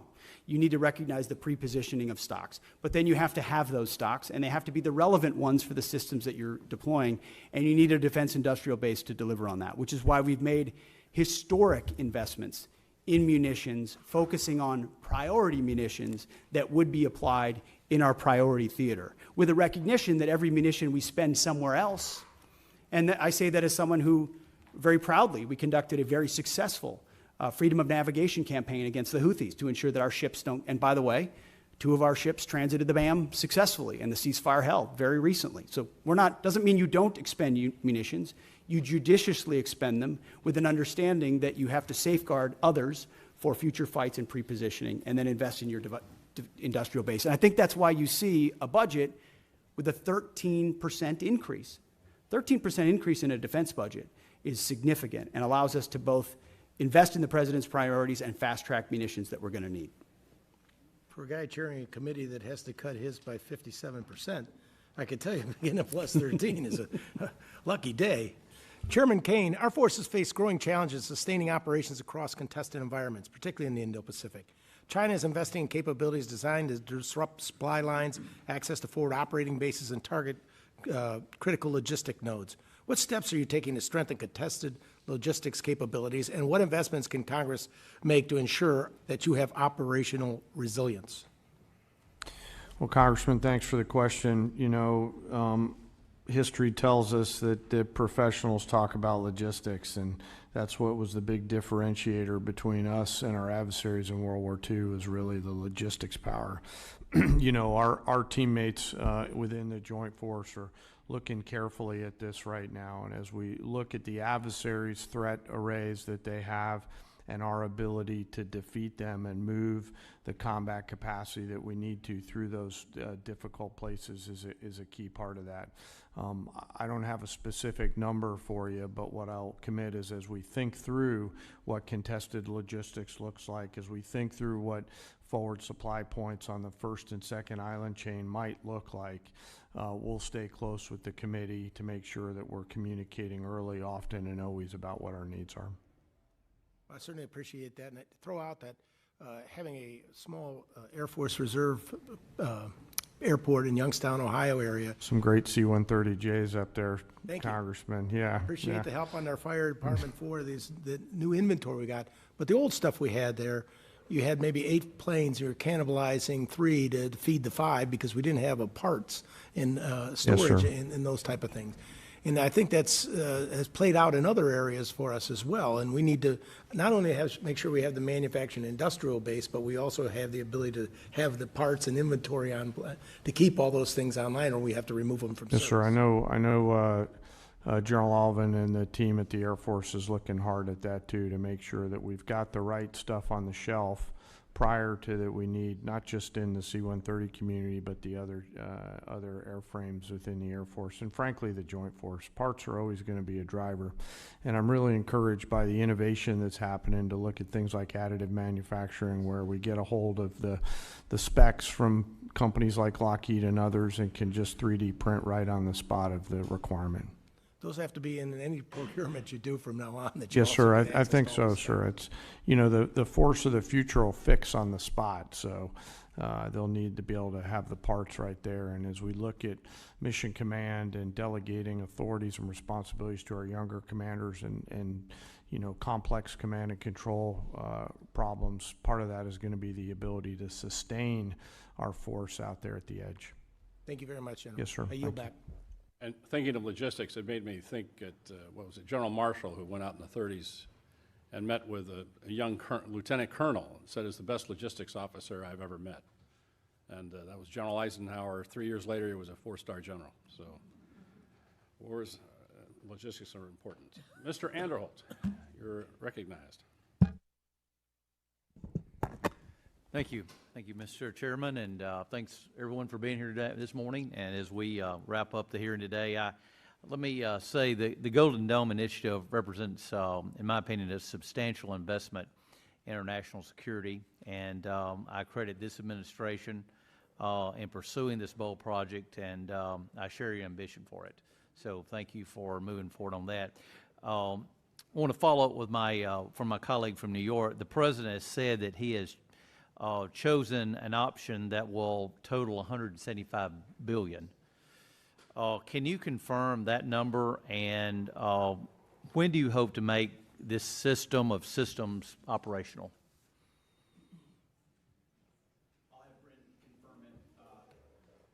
I'll have Bryn confirm it, but our belief is that 175 is the totality, that this is the initial investment, but that a lot of the investment will eventually be in systems, some of which are already in production. We'll need to ramp up the production of them because the President has charged us with having this mission capable by the end of his term.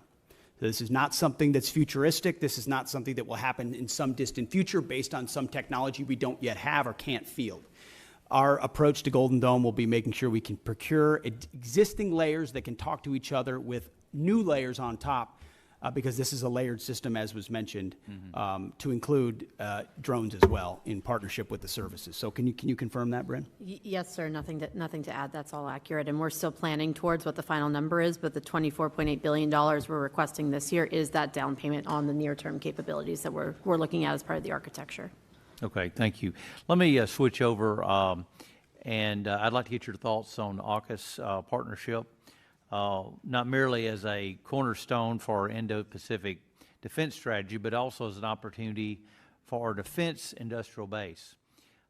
In fact, we've heard from a lot of Australian and UK businesses who are ready, willing, and able to move production to the U.S.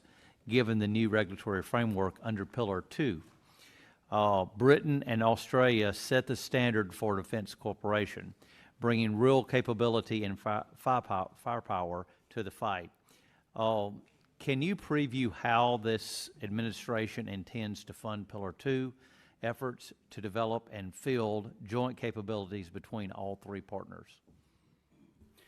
It's a great question, sir. I've spent a great deal of time with both Minister of Defense Marles from Australia, as well as Secretary of Defense Healy from the UK, to really get our arms around what would be mutually beneficial in this trilateral arrangement. So there's the recognition with Australia in Pillar 1 that they're investing in our defense industrial base. We want to provide them capabilities. We want to make sure those capabilities are part of how they use them with submarines, but also how they integrate with us as allies.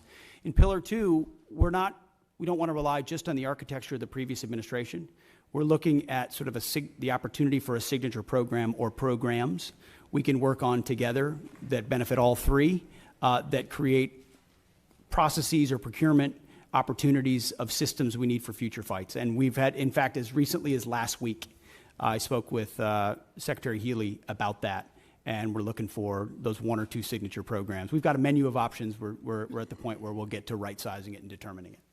And you feel at this point that things are on track, and you're... That's what we're monitoring, especially in Pillar 1, sir, to make sure that expectations are properly set so that we're not missing deadlines or expectations are shifted in the wrong direction. So we're having honest conversations with our allies, like we should, with a recognition that by investing in each other in that defense industrial base, we can have a multiplying effect.